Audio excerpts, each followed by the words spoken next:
Raku lived what appeared to be a normal high school life until he was forced into a fake romantic relationship with Chitoge in order to prevent a serious conflict between their families. While pretending to be in love, Raku became trapped in a complicated romantic situation as several girls connected to a forgotten childhood promise began to appear in his life, each of them holding a key tied to his past. Pulled between obligation, slowly growing feelings, and a promise he could barely remember, Raku struggled to discover who truly held the key to his heart. 10 years earlier, Raku had made a promise with a childhood friend. Before they were separated, they each wore a pendant. Raku kept a pendant shaped like a keyhole, while his childhood friend carried the key. The locket was meant to be opened only when they met again, and the key would reveal what had been locked inside. They had promised to marry in the future. 10 years passed, and Raku grew into an ordinary teenager. On that day, Raku began his morning routine by preparing breakfast. He started by sautéing spices for the meat, cooking pasta, and finishing the dish carefully. Once the food was ready and tasted good, Raku called over the people he casually referred to as troublemakers to eat together. The men, who had intimidating appearances, immediately turned toward him and addressed him respectfully as the young master. They all ate together, genuinely enjoying the meal Raku had prepared. They praised him as a worthy heir. Raku stated that he had no interest in becoming the successor to a Yakuza organization. He explained that he wanted to attend a top university, become a civil servant, and live an honest and upright life while moving forward with purpose. The group reacted enthusiastically. Raku's father, Issei, soon arrived, and the Yakuza members immediately showed respect to him as their boss. Issei mentioned that he would discuss something important with Raku in the near future. Every day, Raku was escorted to school by his father's subordinates. Other students felt uneasy when they passed by the Yakuza members. As Raku walked toward his school, one of the subordinates warned him that an unfamiliar gang had been causing trouble in their territory and advised him to be careful. Raku could not understand why his world was always surrounded by conflict. He even thought about leaving his family behind and living a peaceful life elsewhere. Raku studied diligently so that he could be accepted into a prestigious university, which was why he never had a girlfriend. The only time he had been close to a girl was during his childhood. He often looked at the keyhole pendant as a reminder of that promise. Despite the many challenges he faced in life, that day marked a turning point in Raku's fate. A girl was running toward the school in a hurry. She attempted to climb over the fence and jump down, but unexpectedly landed directly on top of Raku. The impact caused Raku's pendant to be thrown aside. The girl apologized and quickly left the scene. Raku was left confused by what had just happened. Raku then entered his classroom, where Shu and Onodera were surprised to see him. Onodera noticed that Raku's nose was bleeding and showed concern, but Raku reassured her that he was fine. He explained that a girl had accidentally landed on him earlier. Shu was confused, wondering what kind of person would climb a fence and cause such an incident. Raku asked Shu to believe him. Onodera gently handed Raku a bandage to stop the bleeding. Raku was surprised by how close he felt to Onodera at that moment. He even felt that enduring the mishap was worth it just to be near her. Raku felt relieved and happy that he could talk with Onodera, even though he had expected the day to continue going badly. That morning, their homeroom teacher, Hyoko, informed the class that they would be welcoming a transfer student. She then introduced the new student. The transfer student turned out to be the same girl who had collided with Raku earlier that morning. She introduced herself as Chitoge, a transfer student from America with Japanese and American heritage.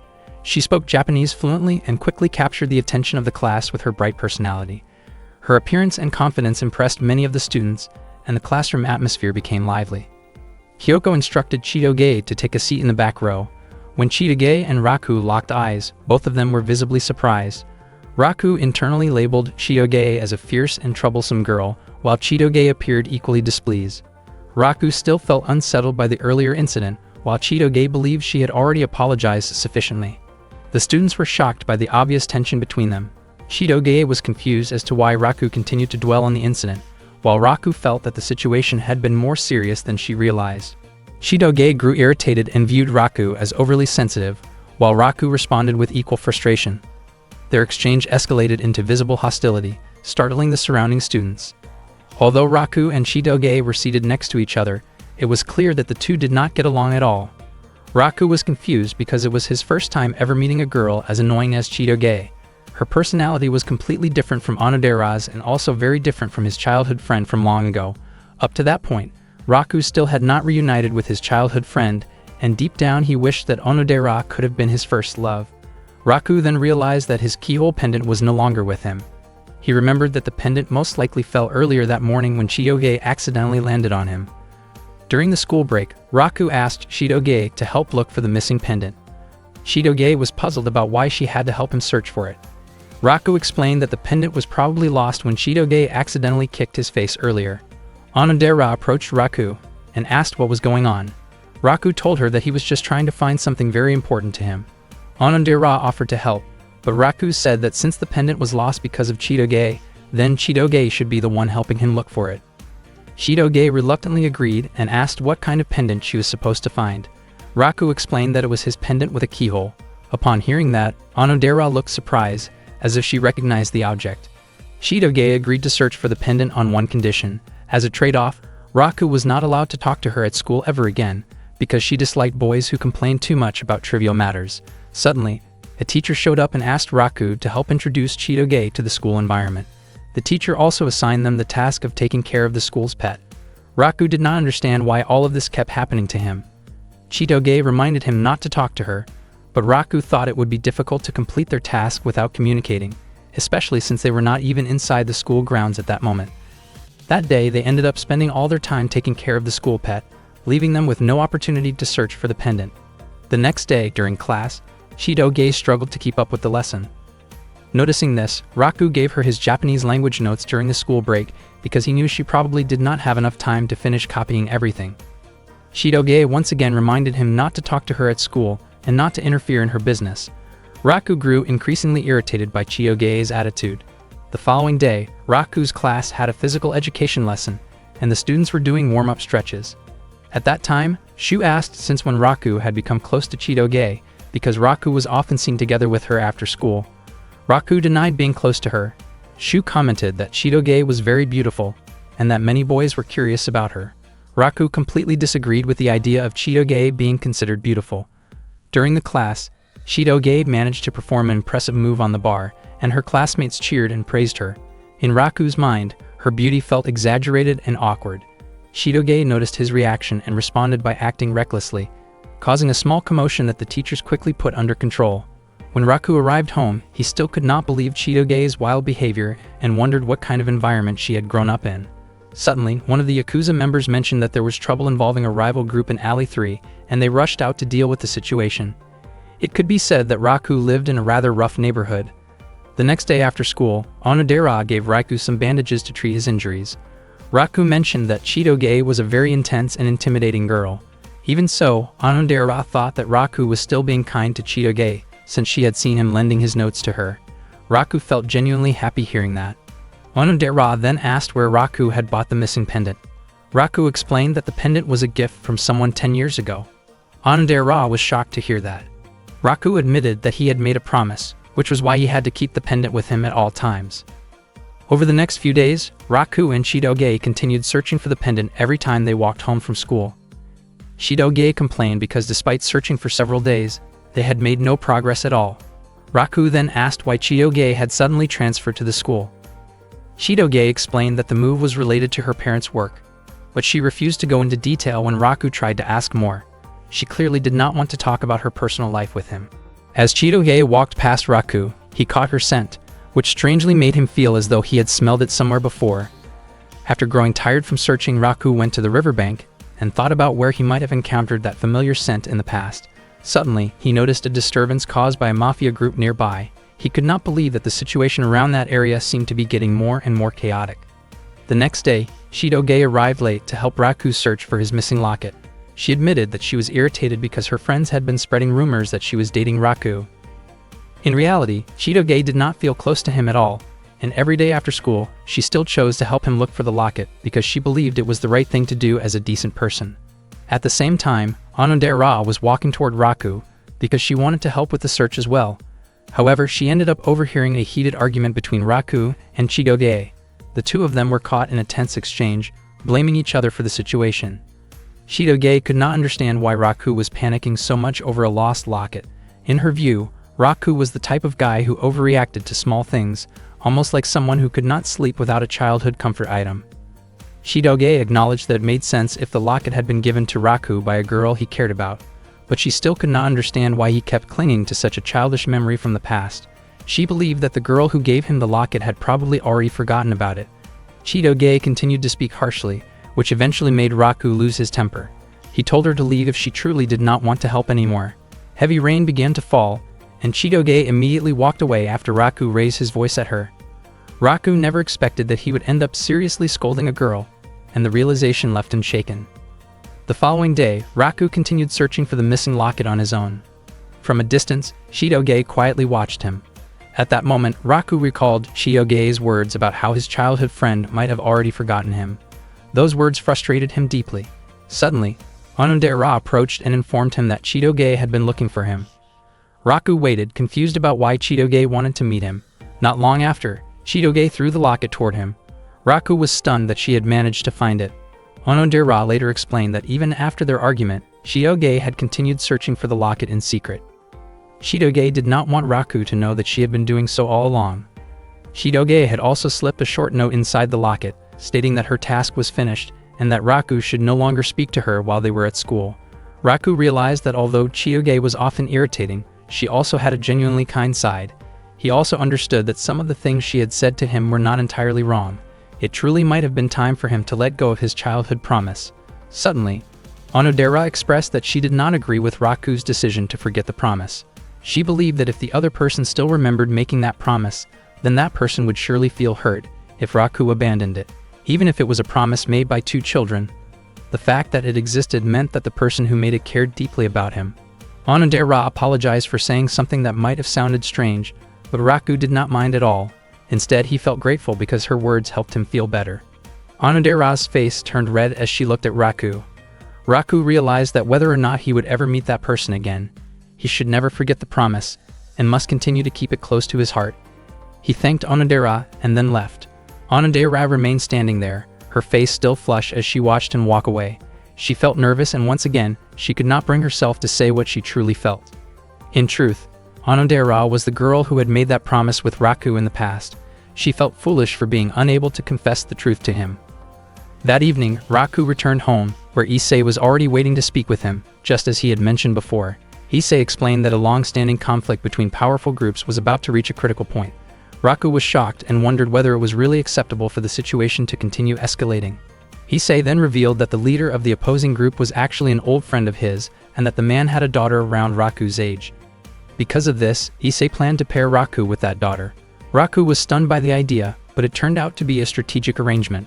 If the heirs of both families appeared to be a couple, their followers would hesitate to take drastic action. Raku insisted that he did not want to be involved in such an arrangement. Issei asked whether Raku already had a girlfriend, but regardless of the answer, Issei made it clear that lives were at stake and that his decision would not change. Raku could not refuse his father, especially since the relationship would only be an act and would likely last just a few days. Suddenly, Raku heard a familiar voice. Issei then asked the girl who would be Raku's partner to come forward. To Raku's complete surprise, the girl was Chitoge.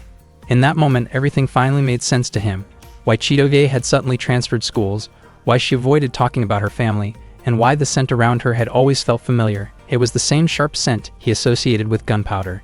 Issei declared that starting the next day, Raku and Chitoge would be in a relationship for 3 years. The days filled with constant arguments between them were about to turn into a period of living out a carefully constructed false love. Raku was forced by his father to date the daughter of a mafia boss. He never expected that the girl in question would be Chitoge. Only then did he find out that Chitoge was the daughter of a mafia leader, and at the same time, Chitoge also never imagined that Raku was the heir of a Yakuza family. Chitoge's father, named Adult, was the boss of the Beehive Mafia gang. Issei was the one who introduced Adult and Chitoge to Raku. Adult mentioned that Issei had talked a lot about Raku before this meeting. Both Chitoge and Raku strongly objected to the idea of dating each other, but Issei explained that they really had no other option. Neither side wanted to allow a conflict between groups to break out. Suddenly, a group of people led by Claude rushed into Raku's residence, searching for their young lady. Claude was a high-ranking member of the Beehive Mafia and was assigned to protect Chitoge, so he came to bring her back. Not long after that, more members arrived and prepared themselves, creating a very tense situation with the opposing group. Issei realized that the Beehive members seemed to misunderstand the situation.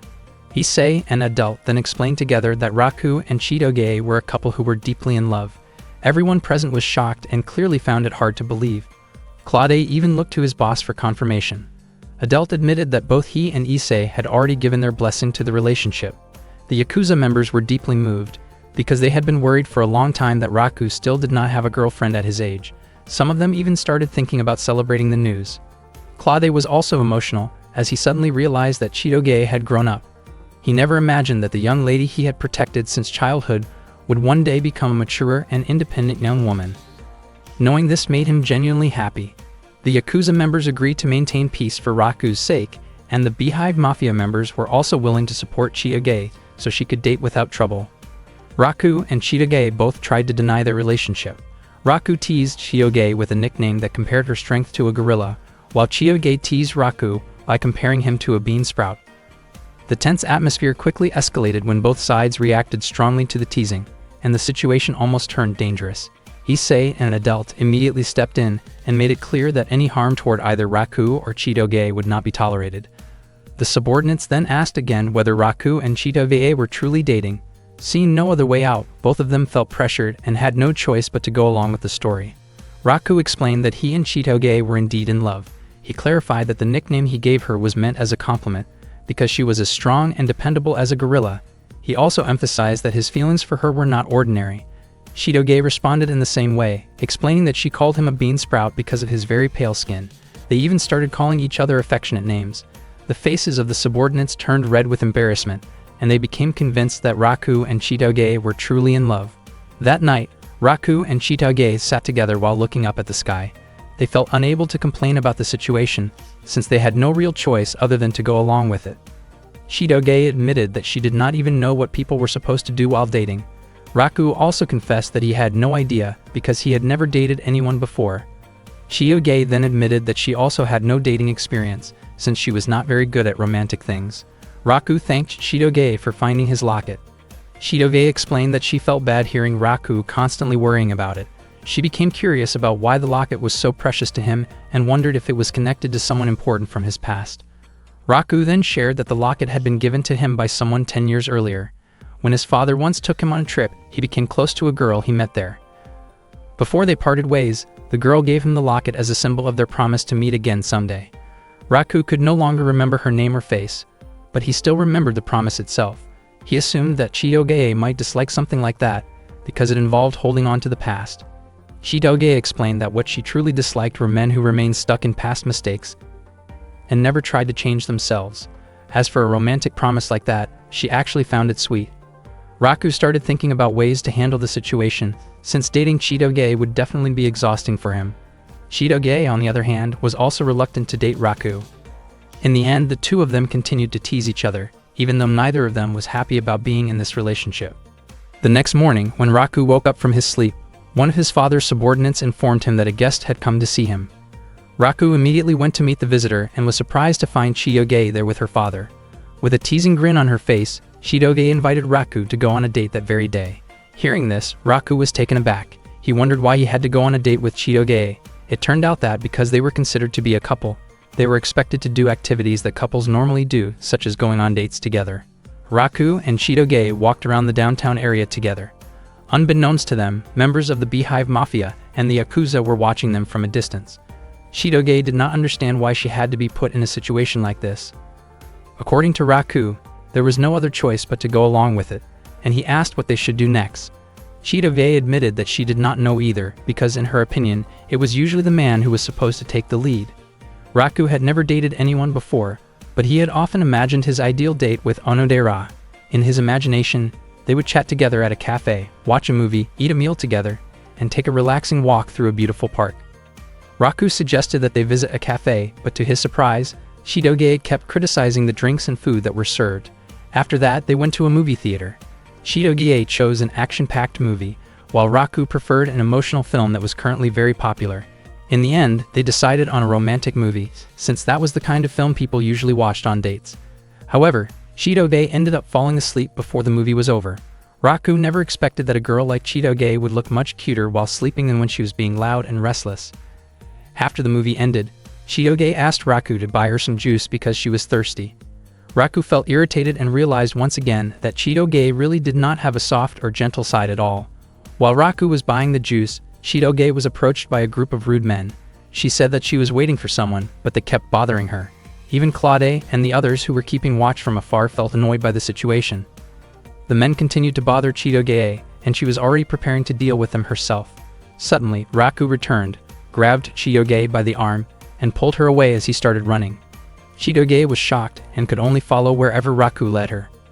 When they finally stopped at a park bench, Chitoge wondered why Raku had stopped her, acting like a man who had just saved a girl from trouble, even though she could have handled the situation on her own. Raku explained that he only wanted to keep Chitoge away from a confrontation. He did not intend to defend the men, but he believed that if Chitoge lost her temper and caused a scene, people might end up judging her unfairly. Raku reminded her not to lower herself to that level. Hearing this, Chitoge's face turned red. She admitted that she also did not want to waste her time dealing with people like that. Raku realized that this was the first time in his life that he had held a girl by the arm. Chitoge commented that going on a date with Raku was annoying, boring, and full of unwanted advice, which completely ruined her mood. Even so, she admitted that it was not the worst experience ever, and she even added 1 extra point to the score if their date were rated out of 100. After saying that, Chitoge quickly walked away. As she continued down the street, Chitoge kept thinking about what had happened earlier. It was the first time she had ever been led by a man like that, and she felt that it was a mistake. Meanwhile, Raku did not understand what Chitoge actually wanted. He thought that if he had gone on a date with Onodera instead, his dream might have come true already. Suddenly, Onodera appeared right in front of him. She was surprised because she had just heard Raku say her name. Onodera asked what Raku was doing there, and Raku reacted in panic when he saw her. He then asked what Onodera was doing in that area. Onodera explained that she was on her way home after shopping with a friend. In truth, she had wanted to surprise Raku, but she ended up being the one who was surprised when she heard him mention her name. Onodera became curious about what Raku had been thinking. Raku's heart started beating fast as he saw Onodera looking straight at him. At that moment, Chitoge was in the restroom. By chance, she overheard her father's subordinates talking. It seemed that they were starting to suspect her relationship with Raku, because it did not look affectionate like it did back at the Yakuza house. Instead, they often saw the two of them arguing. Realizing that her situation could become risky, Chitoge quickly put on a cute act again. She approached Raku while calling him by an affectionate nickname, her face slightly flushed. However, the moment she reached him, her body froze when she saw that Onodera was standing there as well. Onodera did not expect what she had just heard. After hearing Chitoge call Raku by an affectionate nickname, she asked whether that meant Chitoge and Raku were dating.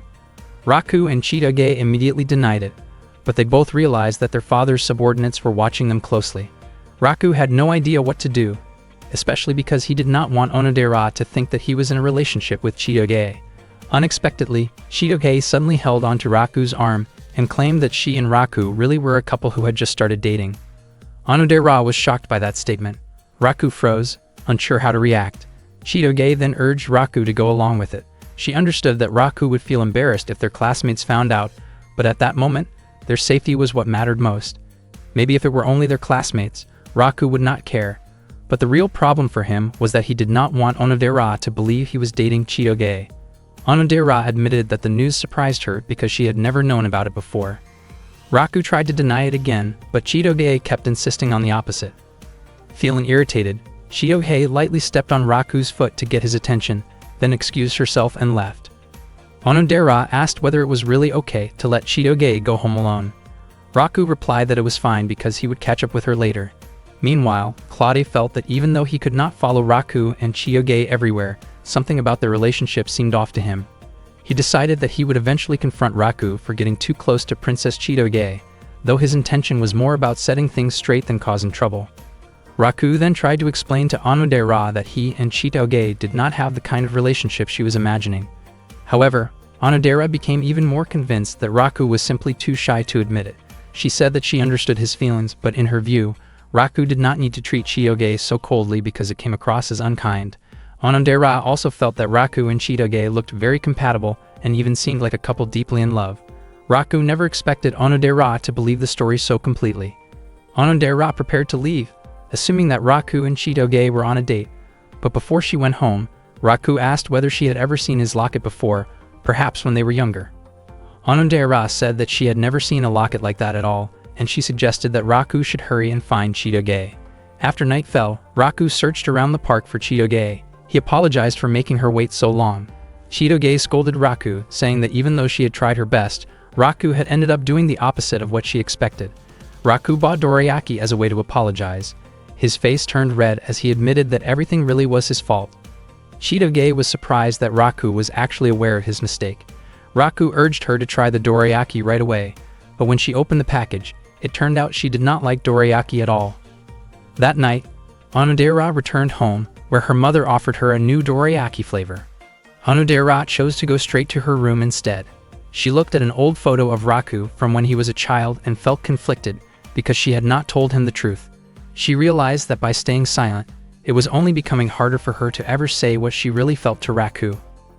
One day, Chitoge accompanied Raku while he took care of the school's animals. Chitoge admitted that even though Raku handled everything on his own, he took very good care of them. Raku explained that he treated the animals like his own family.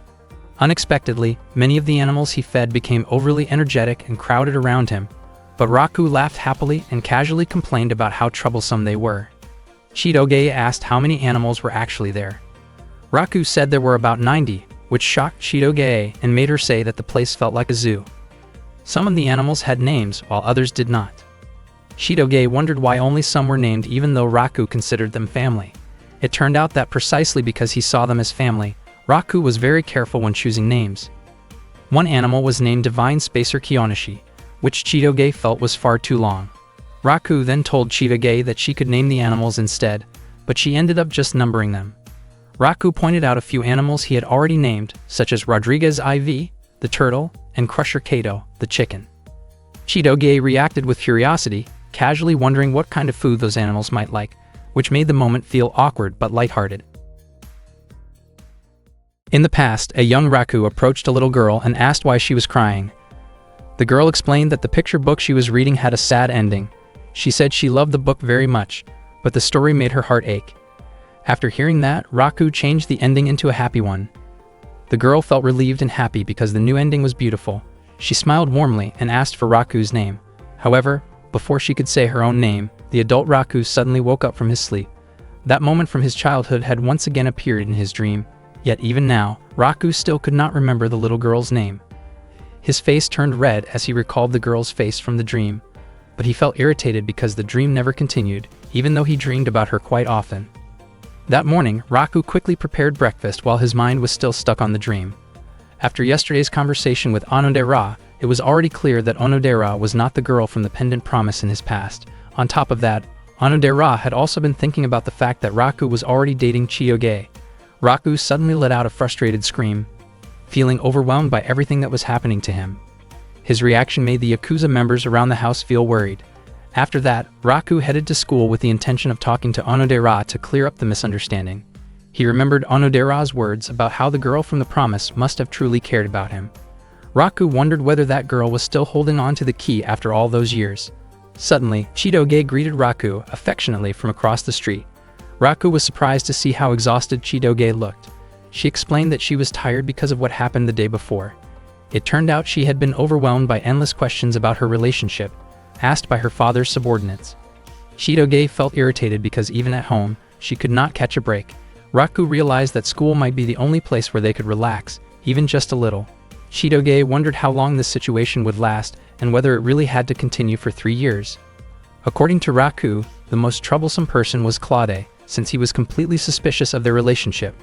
Raku asked where Claude was at that moment, but Chitoge did not know because she had not seen him yet that day. For Chitoge, the most important thing was making sure their relationship did not become known at school. She reminded Raku to explain things to Onodera, because if Onodera misunderstood and spread rumors, it would cause more problems. Raku felt confident that Onodera was not the type of person who liked gossiping.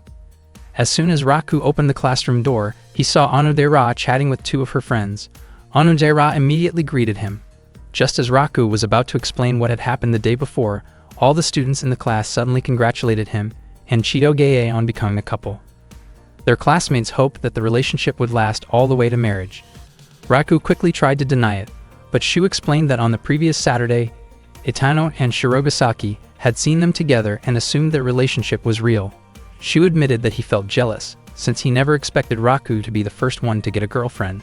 Some of the male students wondered why Chitoge would choose someone as ordinary as Raku to be her boyfriend. Their homeroom teacher Kyoka was also surprised by the relationship between Raku and Chitoge.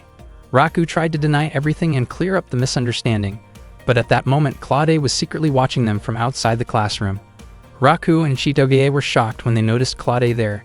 Claude was eagerly waiting to see how Raku would explain their true relationship, since he was ready to remove Raku if it turned out that Raku was not truly dating Chitoge. Their classmates waited for a clear answer about what kind of relationship Raku and Chitoge actually had. Left with no choice, Chitoge stated that she and Raku were a couple deeply in love. The class erupted in cheers after hearing that confirmation. Raku signaled to Onodera that he would explain everything to her later. Onodera praised them, saying that just as she had expected, Raku and Chitoge seemed like a well-matched couple. After school, Raku and Chitoge could not understand why their bad luck kept following them. Chitoge felt that her high school life was already ruined, and she could not understand why Raku seemed so calm about it. Because Claude kept watching them during breaks and lunchtime, Raku never got the chance to talk to Onodera. Chitoge told Raku to go home first, because she still had something to take care of. When Raku asked what she was planning to do, Chitoge responded by lightly tapping his head in annoyance. Raku worried that Onodera would continue to misunderstand him all the way until graduation. He did not want that to happen, and he was determined to talk to her somehow, but no matter what he did, he could not find the right opportunity. Unexpectedly, Raku ran into Onodera, who had just finished a committee meeting. Raku realized that this was a rare chance to talk to her, so he felt that he had to act right away. He wanted to start a conversation, but he worried that Onodera might ask why she was the only one being told about this. Raku began to panic about what he should say if Chitoge ever questioned him like that. If he said that he wanted Onodera to understand his situation, it would be the same as openly confessing his feelings to her. A confession was something that needed to be prepared carefully, and at that moment, Raku felt that his heart was not ready for it. In the end, Raku said that he thought he and Chitoge did not really suit each other. Onodera reminded him that he should not say things like that while he was still in a relationship. She felt that Chitoge might have her own reasons for being able to like Raku. Raku was not convinced because he believed he had no special strengths. However, Onodera told him that he actually had many good qualities. Raku genuinely felt happy hearing that from her. Onodera mentioned several of Raku's strengths, such as the time when Chitoge struggled with studying Japanese and Raku quietly gave her his notes, or how Raku could not stand seeing abandoned animals and always felt the urge to help them. She also brought up how Raku once helped an elderly woman for hours without expecting anything in return. Another example was when Raku lied to a teacher by saying that he had also forgotten his homework, just like his classmates, so they could all be scolded together. In Onodera's eyes, Raku had many admirable qualities. Raku never expected that Onodera paid such close attention to him. From Raku's perspective, it seemed unlikely that Chitoge would be drawn to those kinds of traits, yet he felt that he finally understood why Chitoge might like him. Suddenly, another student accidentally bumped into Onodera, causing a necklace from her bag to fall out. Both Raku and Onodera were startled when they saw it, and Onodera's face immediately turned red as she noticed Raku's curious expression. Raku thought that the key attached to it did not look like a house key. He began to wonder if it might be connected to the pendant he owned. Cold sweat formed on Raku's face as he thought about the possible connection between Onodera's key and his own pendant. Onodera quickly picked up the key and nervously said that it was her house key, only to suddenly correct herself and claim that it was actually the key to a bookshelf at her home. She looked extremely flustered and hurried away. Raku was surprised that Onodera could act like that. His heart was still racing even though Onodera had said that the key was not what he thought it was. Despite that, Raku found himself hoping that Onodera might be the girl involved in that promise. He could not stop thinking about whether the key was really just for a bookshelf. Meanwhile, Onodera continued watching Raku from a distance, her face still red as she thought about him. Raku then realized that he had once again missed the chance to tell Onodera about the true nature of his relationship with Chitoge, but he believed there would still be another opportunity the next day. The next morning, Raku and Chitoge greeted each other warmly when they met in class. They were forced to act that way to avoid making Claude suspicious. Their classmates cheered happily when they saw how close the two of them looked. In reality, neither Raku nor Chitoge enjoyed keeping up the act, but they had to stay cheerful in front of everyone, especially since Claude continued to watch them from outside the classroom window. At that moment, Ruri, Onodera's close friend, admitted that she felt jealous of how close Raku and Chitoge seemed. During the lesson, Onodera kept staring at Raku again and again. When break time arrived, Raku approached Chitoge and asked why she looked so nervous. The two of them chose a quiet place to talk privately. Chitoge complained about how everything had turned out this way. Raku felt that they needed to find a way to outsmart Claude. Chitoge said that since Claude was already suspicious, he would not be willing to listen to anything Raku had to say. She also mentioned that Claude probably would not show up after school that day because he had other business to attend to. Chitoge felt that if things continued like this, nothing would change. Raku thought that it might be okay to tell the truth to a close friend who could keep a secret. He believed that if someone else knew about their situation, the burden on his shoulders might feel a little lighter. Chitoge told him that he should be the one to say it first. After that, she did not want Raku to keep talking with her. She even asked him to go home first because she had something to take care of. Raku was confused about why Chitoge suddenly started acting that way. That afternoon, Raku was heading home together with Shu. Shu had not expected Raku to open up about Chitoge to him. Raku felt confused because he believed he had not done anything wrong, yet Chitoge had acted strangely toward him. According to Shu, girls were naturally sensitive. Shu even wondered whether Chitoge's lips might feel soft, but Raku explained that nothing like that had ever happened between him and Chitoge. Shu said that he was willing to listen to Raku's worries because he was Raku's close friend. The two of them went to a spot near the river to talk. Raku explained Chitoge's behavior that day, while Shu admitted that he did not really understand the idea of keeping secrets from friends. Raku still could not understand why Chitoge had suddenly started acting that way, or perhaps she was simply in a bad mood. Shu guessed that Chitoge might be having trouble fitting in socially. Raku thought that if Chitoge had close friends, her secrets would not feel like such a burden. It seemed that Chitoge truly did not have friends. Although she had spoken with other girls before, she never acted close to anyone other than Raku. After school, when Raku turned in his assignment at the teacher's office, he asked about Onodera. Ms. Kyoko told him that Onodera had already gone home because there was no committee meeting that day. Raku felt disappointed, since that day had been a good chance for him to talk with Onodera. As he was about to leave, he suddenly remembered what Shu had said earlier, that Chitoge never acted close to anyone except him. Raku wondered why he was the one worrying about Chitoge. By chance, Raku overheard other students talking. They were discussing how Chitoge seemed distant whenever she talked with them. They admitted that it felt difficult to get close to a mixed heritage student like her, yet she looked friendly when she was with Raku. They felt as though Chitoge looked down on them. Raku immediately ran back toward the classroom. Only then did he realize that Chitoge really had been spending most of her time with him, ever since she transferred to the school. Especially when they were pretending to be a couple, Chitoge had pushed her own personal life aside. At that moment, Chitoge was making notes about the names of her classmates. Raku could only watch quietly. After Chitoge finished writing, she felt confident that she could finally start talking with them. Raku slowly approached her. Chitoge was startled when she noticed Raku and quickly covered her notebook, asking how long he had been standing there. Her face turned red with embarrassment after realizing that Raku had seen what she was doing. Chitoge reflexively tried to lash out, but Raku stopped her before it went too far. Chitoge was sure that Raku would laugh at her. She admitted that she did not know any other way to get close to people and confessed that she had no idea how to approach classmates. Claude had been protecting her since she was little. He had always been extremely protective, even escorting Chitoge to school and constantly keeping an eye on her. He also always tried to find out who she spent time with, which made it difficult for Chitoge to make friends. In truth, she wanted to live like a normal girl. She had thought that moving to Japan would mean no one would know that she was the daughter of a mafia boss, but the situation turned out to be no different. Chitoge herself wondered why she had ended up telling all of this to Raku. Raku felt that his own life was not that different from hers. He had even made similar notes before. Since Raku was little, his father had been part of the Yakuza, and every time he changed schools, people always whispered about him. Raku explained that Ueshida was actually a nice person who got really excited when talking about sports. He suggested that Chitoge ask Suzuki about schoolwork because she was smart, and he hoped that Chitoge could get closer to Maria, who clearly wanted to talk with her. Raku knew a lot about his classmates thanks to the notes he had once made, and he even offered to help Chitoge become closer with everyone. Raku admitted that Chitoge could be annoying, but he understood how she felt.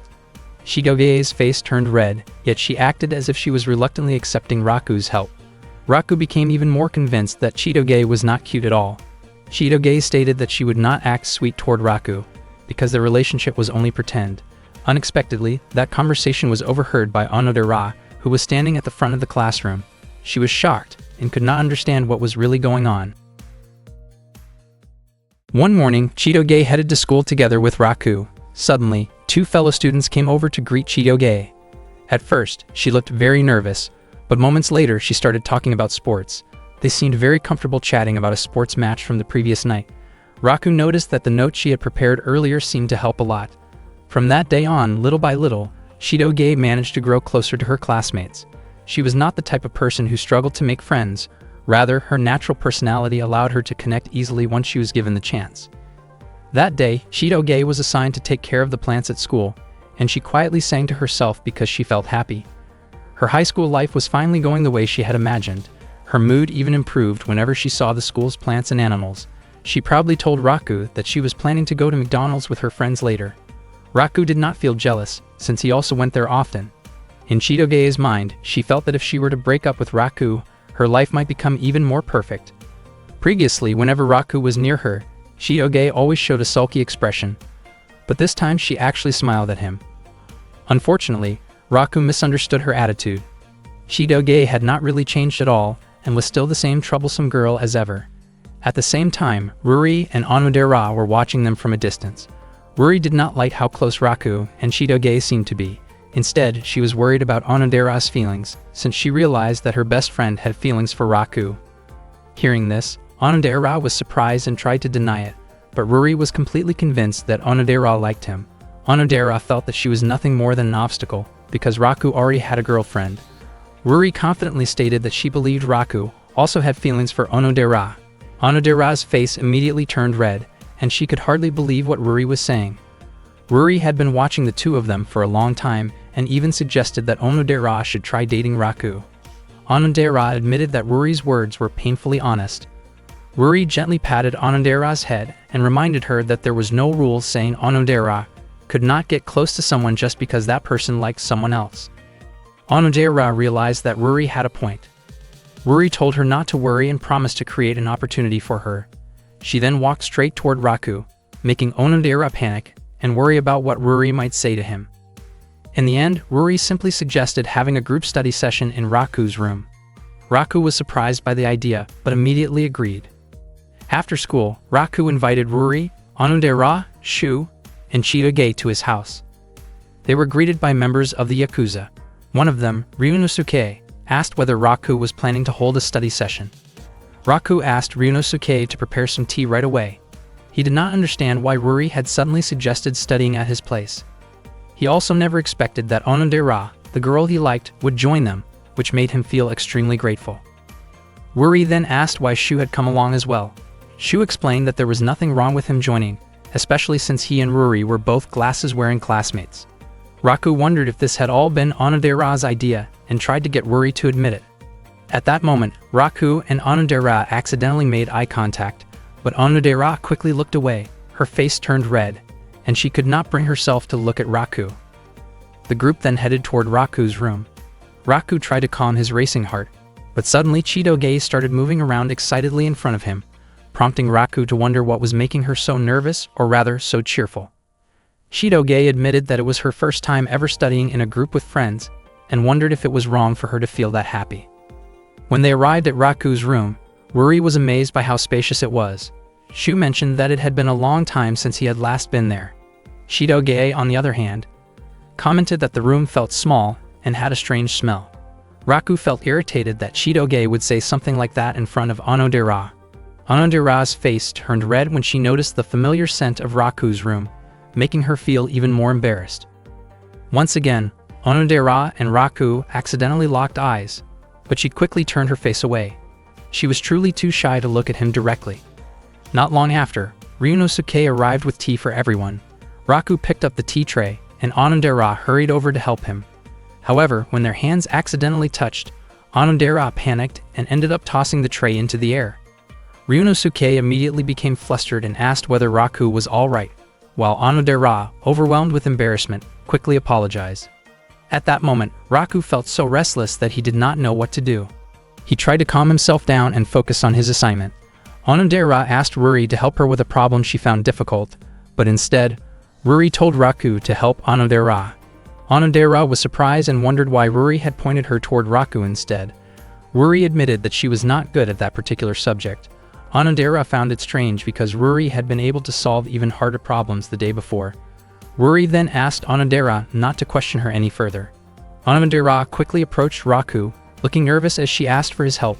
Their faces both turned red because they were standing so close to each other.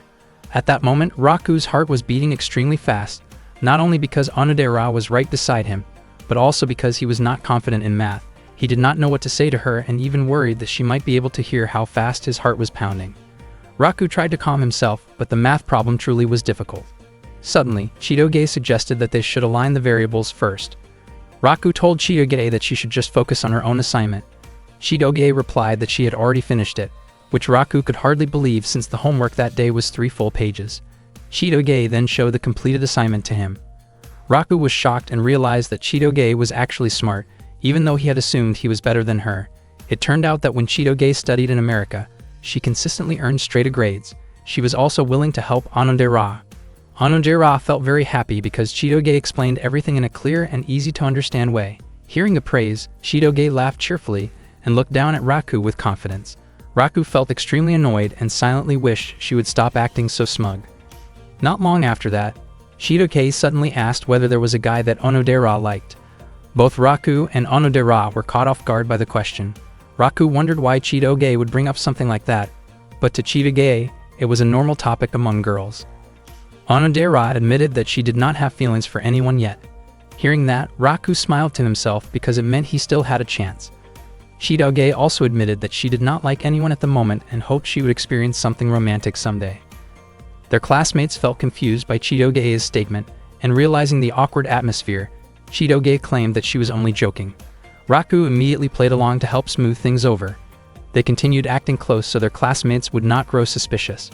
Shu suddenly asked how far Raku and Chitoge's relationship had progressed. Chitoge panicked upon hearing the question.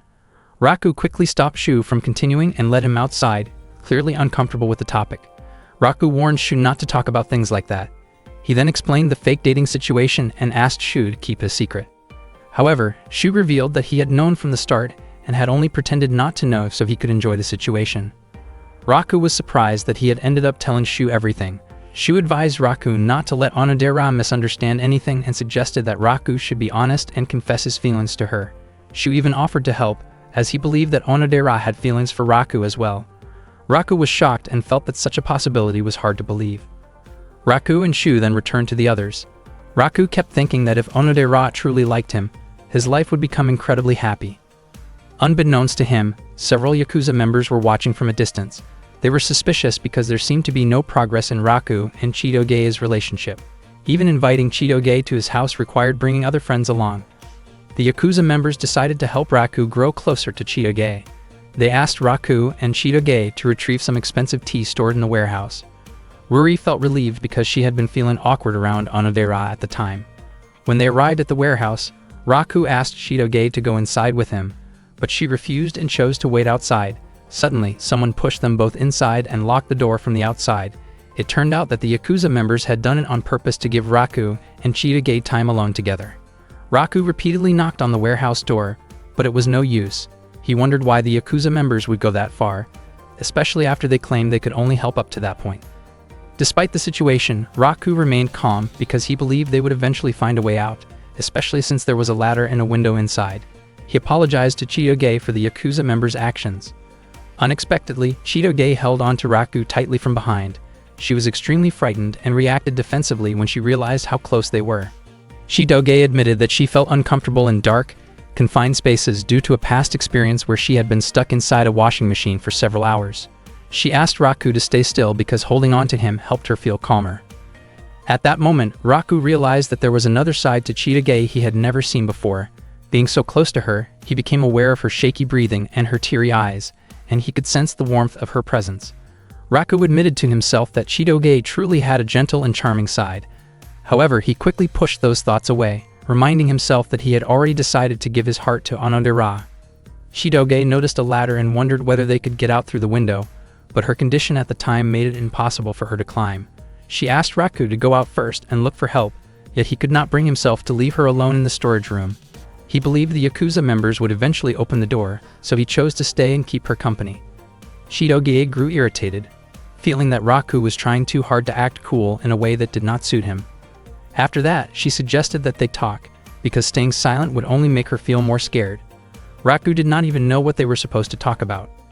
Chitoge suggested that he tell an amazing story, but Raku admitted that he was not good at talking about things just like that. She then asked how he felt about Onodera at that moment. Raku was startled and wondered why she suddenly brought that up. According to Chitoge, Onodera seemed like an impressive person who was sweet and friendly, so she felt she could probably get along well with her. Raku admitted that Onodera really was kind, warm, and thoughtful. He also thought that she was beautiful, neat, charming, and feminine, and he felt confident that Onodera was the kind of girl many people would admire. Chitoge asked whether Raku might be hiding feelings for Onodera. He panicked, realizing that she had noticed. Chitoge admitted that she agreed with his opinion about Onodera. She then suddenly wondered why everyone kept bringing up questions about kissing and whether it was really that important. Raku did not understand why people enjoyed talking about that topic so much. Chitoge commented that she would rather face something extreme than ever kiss Raku, though the remark came off as exaggerated and emotional rather than serious.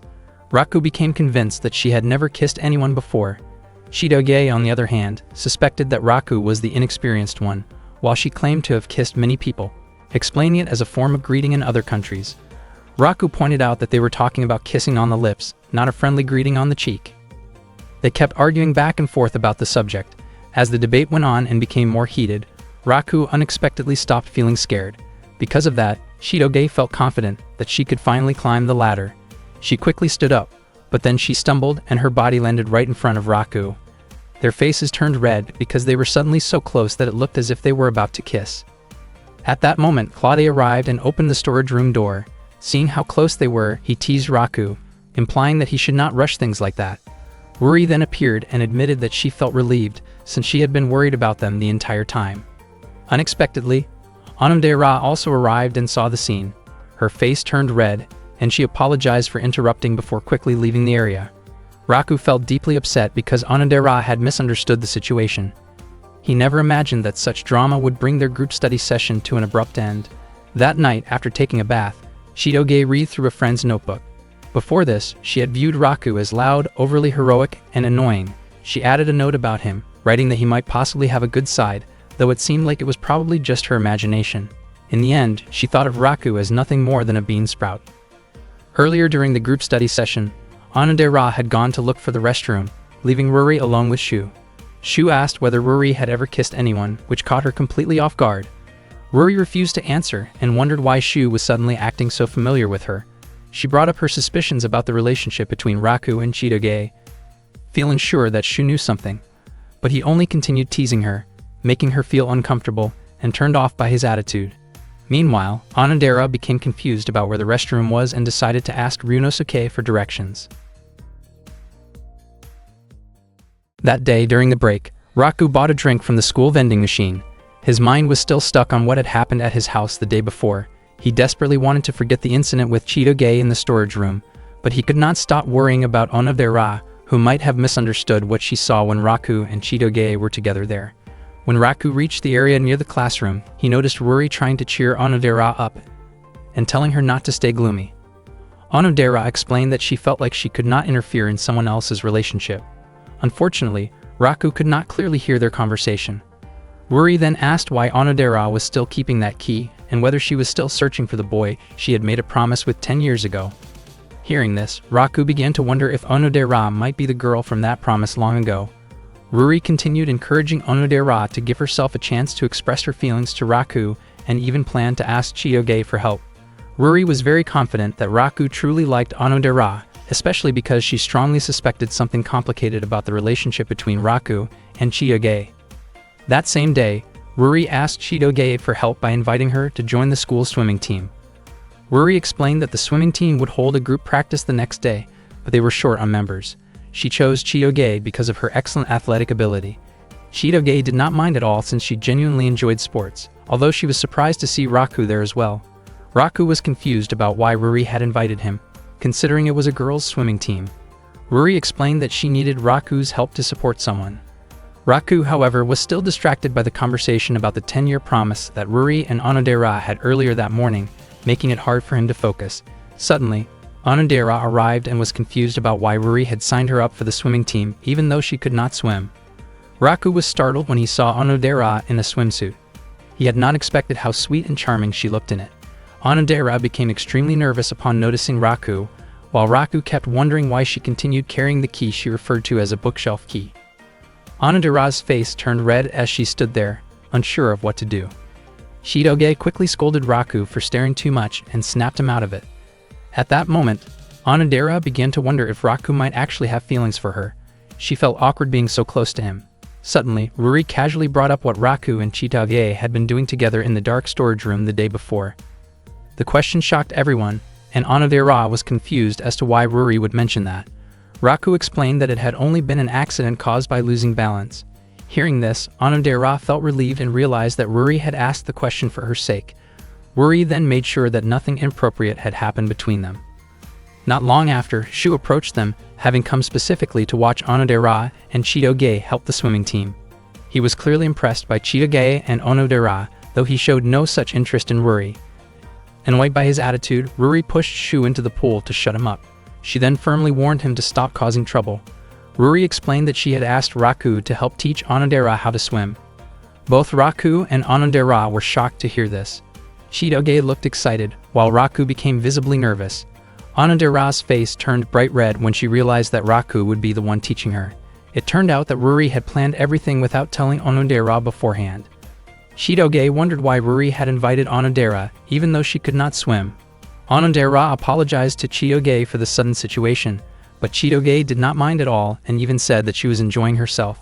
Seeing how friendly and kind Chidoge was, Onodera felt that Chidoge truly seemed like someone worthy of Raku's affection.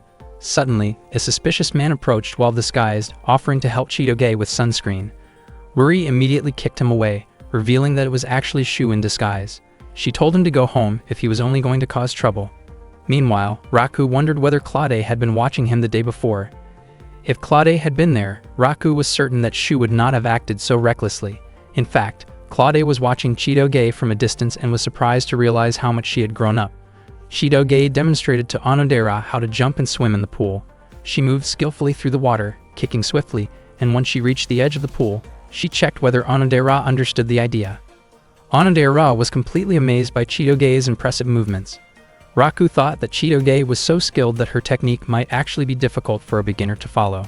Feeling a bit discouraged, Chidoge fell silent at the side of the pool. Raku then stepped in and began teaching Onodera the basics, starting with simple leg movements.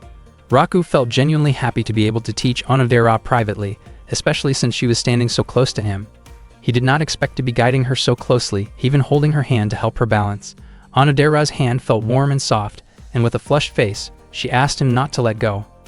Unfortunately, Raku became too nervous and accidentally loosened his grip, causing Onodera to fall into the pool. Raku immediately apologized, but Onodera realized that it happened because she was still inexperienced. Raku suggested taking a short break, but Onodera refused, saying that since Raku was putting so much effort into teaching her, she wanted to stay motivated. Onodera's bright smile made Raku's face turn red, and he became flustered, running off while shouting in embarrassment. Onodera looked incredibly sweet, leaving a strong impression on Raku's heart. Onodera herself looked shy as well and soon went to buy a drink as a small gesture of thanks to Raku. In the end, Raku felt more motivated than ever to continue teaching Onodera how to swim. Padasae 2. Raku noticed Onodera's key lying there. He slowly moved closer to it, thinking that if the key really was the one from 10 years ago, and if Onodera was the person who had made that promise with him back then he could end up marrying Onodera. For now, the most important thing was to confirm whether the key could open his locket.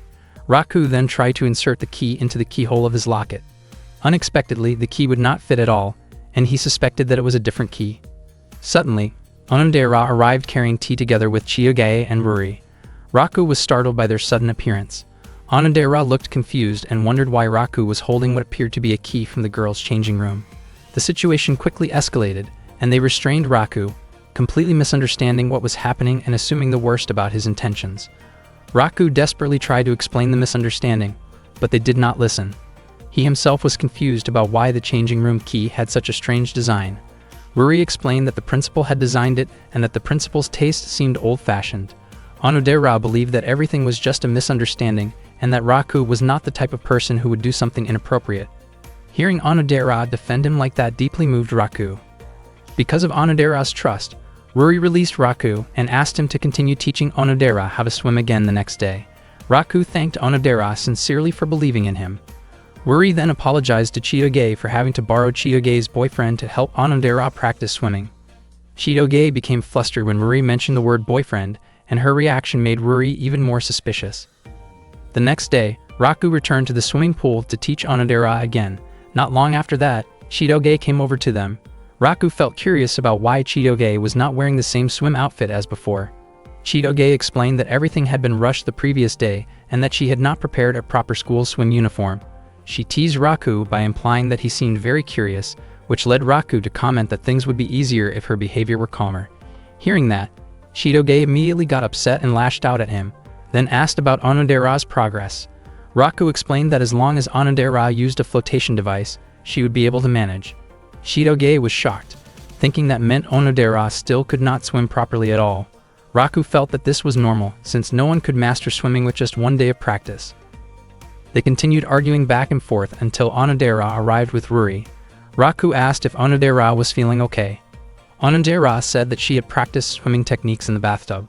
Raku told her not to push herself too hard and reminded her that all she needed to do was swim until the finish line. Seeing this, Chitoge wondered why Raku treated Onodera differently compared to others. Raku responded that there was no reason for him to be especially considerate toward Chitoge. Chitoge felt hurt by the difference in how Raku treated her compared to Onodera. Because of that, they ended up arguing intensely once again. Ruri found it strange and wondered whether the two of them were fighting because they were close or because they truly disliked each other. Their public behavior toward each other was very different from what she was seeing now, which only made her more curious about what kind of relationship they actually had. The swimming competition then began. Raku reminded Chitoge to warm up first, but she refused. Only Onodera wore a flotation device, since she was still unable to swim on her own. She encouraged herself to make it to the finish line. When the signal was given, all the participants jumped into the pool. Raku apologized to Ruri, feeling that just one day of practice was not enough to make Onodera skilled at swimming. Ruri was surprised that Raku took it so seriously, since she had only been joking. Still, Onodera was able to keep going and did not sink during the swim. Suddenly, Chitoge began to sink because both of her legs cramped up due to not warming up beforehand. Raku immediately jumped into the pool to save her. He managed to reach Chitoge and support her, and everyone there praised Raku for his quick action. He quickly brought Chitoge to the edge of the pool. Shu rushed over and asked about Chitoge's condition. Raku said that she had not swallowed much water, but after Shu checked her, he realized that Chitoge was not breathing. Everyone panicked. Shu told Raku that emergency breathing assistance was needed, which shocked Raku. He thought that this was not something he was prepared to do and wondered why it had to be him. Onodera's face turned red, and Ruri pointed out that Raku was the one who should do it, since he was Chitoge's boyfriend.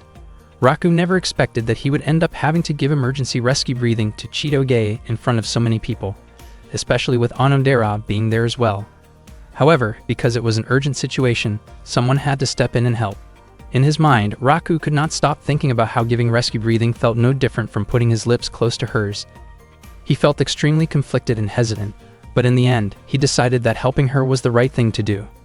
Just as his face moved closer to Chitoge's, she suddenly regained consciousness and reacted in shock, causing Raku to be sent stumbling back in surprise. Later on, inside the girls' changing room, Onodera was changing clothes together with Ruri. Onodera mentioned that Raku was an amazing guy because he bravely saved Chitoge when she was drowning. Ruri then wondered whether Onodera secretly wished that she herself had been the one in danger instead. Feeling flustered, Onodera quickly denied that idea. Ruri noticed that Onodera often looked timid and unsure of herself, yet in the end, it was still hard to tell whether the relationship between Raku and Chitoge was good or bad. Their chemistry seemed both compatible and conflicting at the same time, but one thing was certain: Raku and Chitoge did not look like a couple at all. Seeing how Onodera always carried her key everywhere she went, Ruri pointed out that Onodera had been carefully protecting that key for 10 whole years. Onodera explained that it was something very precious to her. Ruri felt that the promise connected to the locket from 10 years ago was a waste of time, especially since Onodera could not even remember the face of the boy from back then. Ruri believed that the feelings right in front of her mattered more. Still, she also thought that the love from 10 years ago was connected to the feelings in the present, and she was convinced that Raku had simply mistaken the changing room key for the locket key the day before. Meanwhile, Raku was waiting outside while the girls were changing clothes when Shu suddenly approached him and brought up the incident at the swimming pool earlier. Shu then teased Raku by asking who he would choose between Onodera and Chidoge, making immature and inappropriate comparisons that crossed the line. Hearing that careless conversation, Chidoge reacted immediately and, in her frustration, pushed both of them back into the pool to put a stop to it. Back when Chidoge was still in middle school, she once made chocolate for Valentine's Day. The subordinate members of her father's mafia group were asked to try it. The chocolate she made was actually quite bitter and tough to chew, but because they were intimidated by Claude, they forced themselves to praise it and said that Chidoge's chocolate was the best they had ever tasted. Later, on the way home from school, Shu asked Raku whether he had received any Valentine's chocolate. Raku said that he had received far too many, as it turned out that all the Yakuza members had given chocolate to him. Meanwhile, Onodera never found the courage to give her Valentine's chocolate to Raku, even though she had made it herself. Ruri noticed the chocolate and asked who it was meant for. Onodera said that it was not for anyone in particular, so Ruri asked if she could have it instead. Unexpectedly, after eating it, Ruri ended up feeling unwell because Onodera's homemade chocolate did not turn out right. During the New Year's celebration party, Chidoge was invited to Raku's residence. The Yakuza members asked Raku to show his talent and skills in front of everyone. Raku then sang a song beautifully, surprising everyone who listened. At that moment, Chidoge realized that Raku was actually very talented when it came to singing.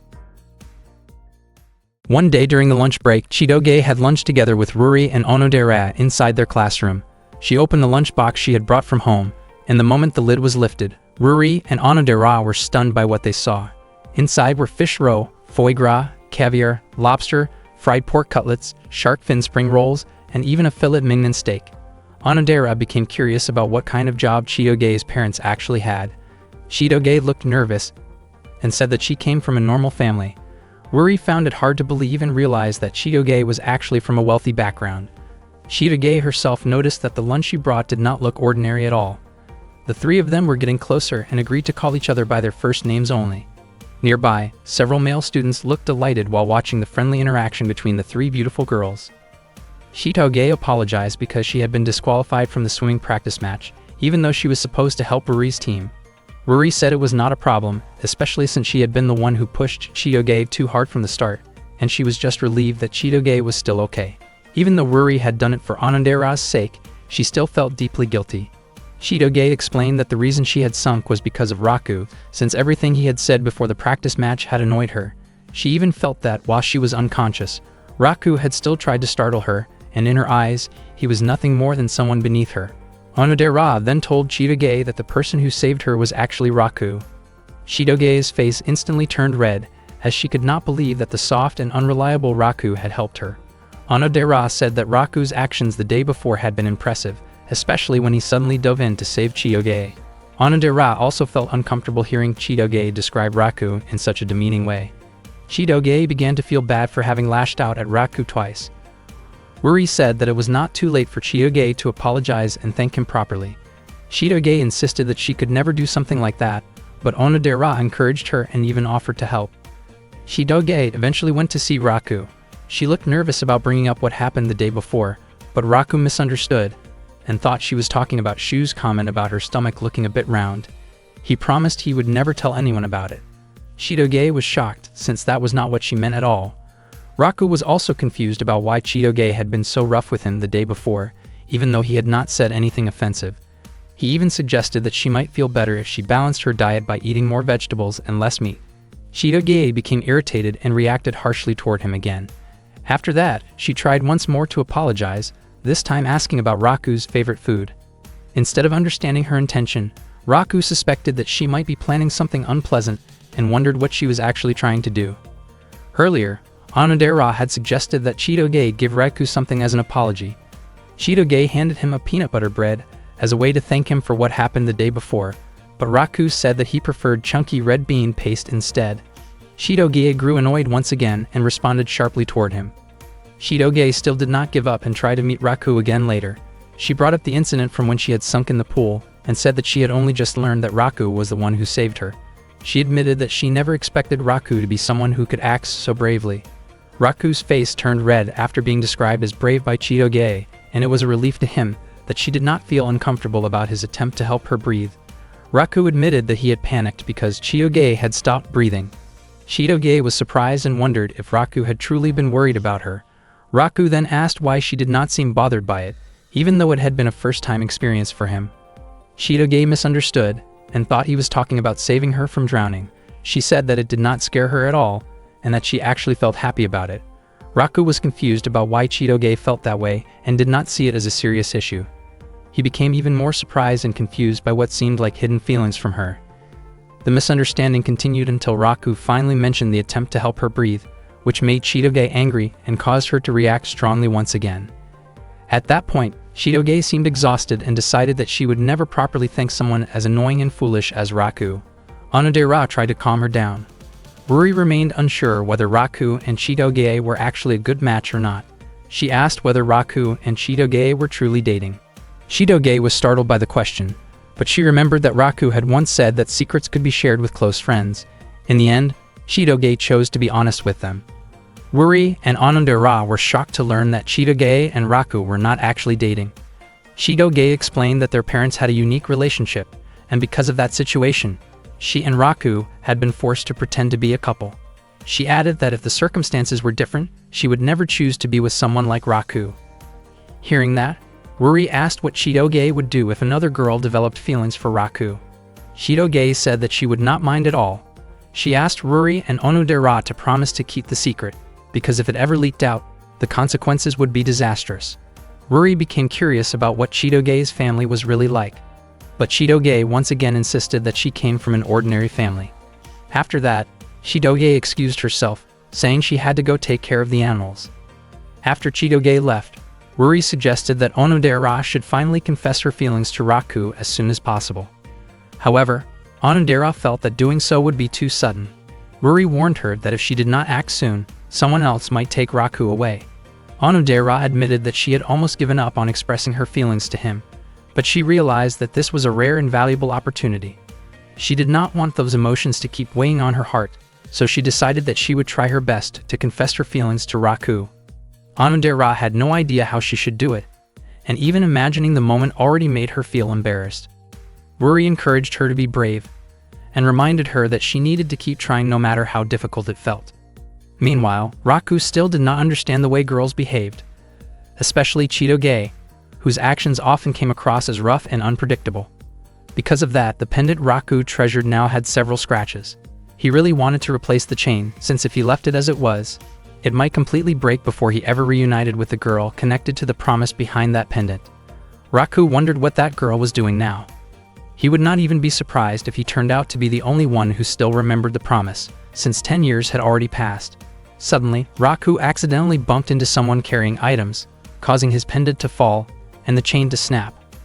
Later, Raku arrived at the animal shed to help take care of the pets together with Chitoge. Because he arrived late, Chitoge scolded him for it. Raku then casually asked whether Chitoge had been about to thank him earlier. Chitoge was caught off guard and nervously denied it, insisting there was no reason for her to do so. She then asked why Raku had saved her and wondered if he did not actually dislike her. Raku felt that of course he would help her, since he did not have time to think about things like personal grudges in that moment. He explained that his body had moved on its own without him realizing it.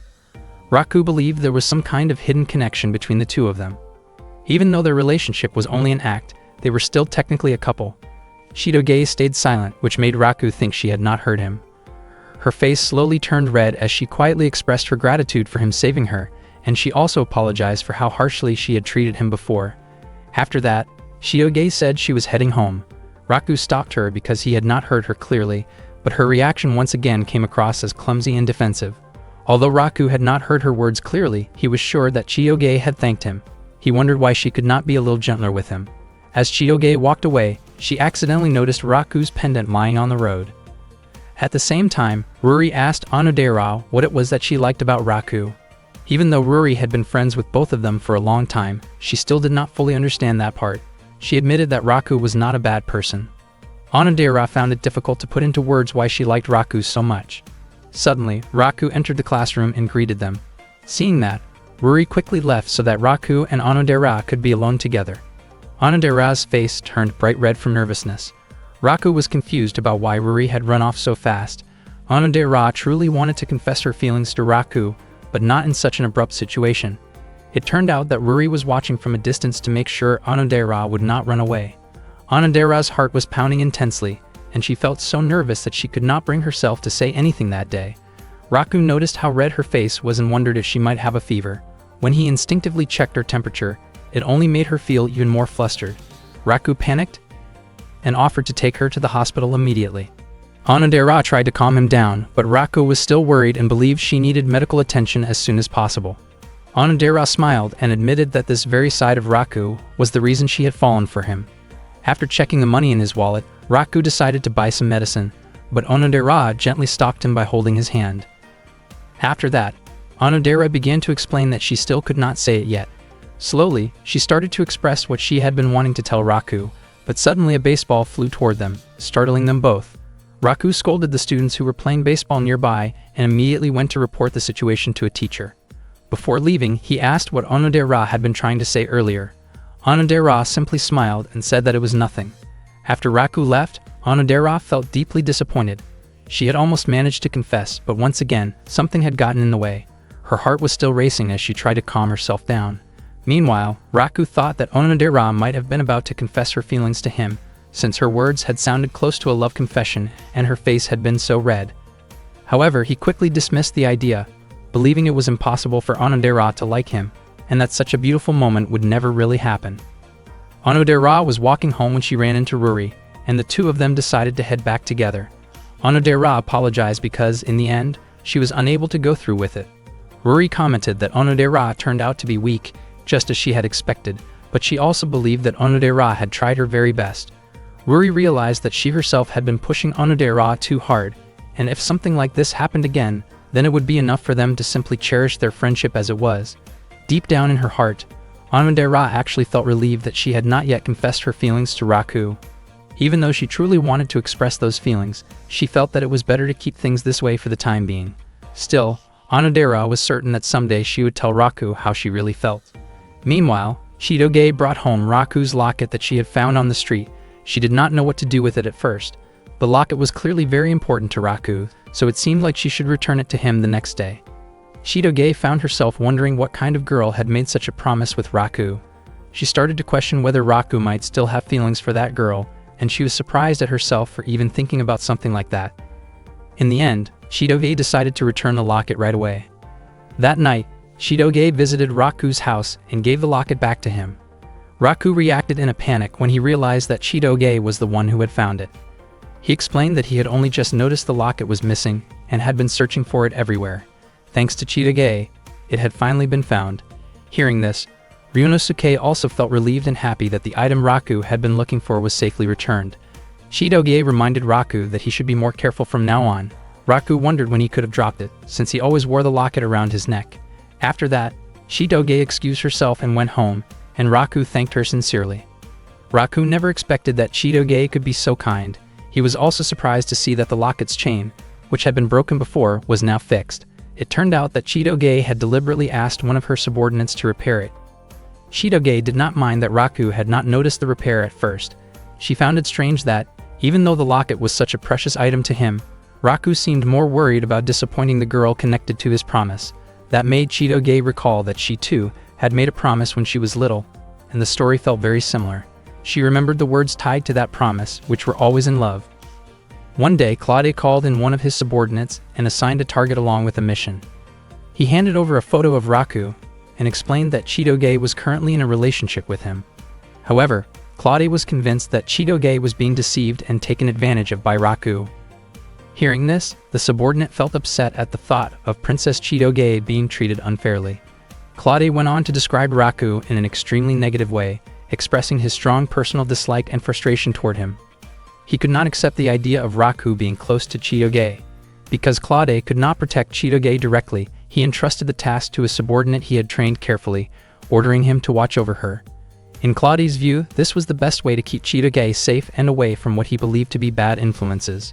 The subordinate vowed to protect Princess Chitoge and to prove the promise that had been made 10 years ago. On that day, the students at the school were buzzing about a transfer student. The student had a beautiful face but was wearing a male uniform. Shu shared the rumor with Raku and Chitoge, saying that the transfer student was suspected to be a very handsome boy. Not long after that, Ms. Kyoko arrived and informed the class that there was indeed a new transfer student. The student soon entered the classroom and introduced herself as Shukumi. The students burst into cheers, admiring Shukumi's looks, which reminded them of a fashion model. Ms. Kyoko then asked Shukumi to take a seat in the back of the room. Shu appeared to dislike the newcomer. As Shukumi walked toward her seat, she glanced at Raku with an expression that looked like she was quietly mocking him.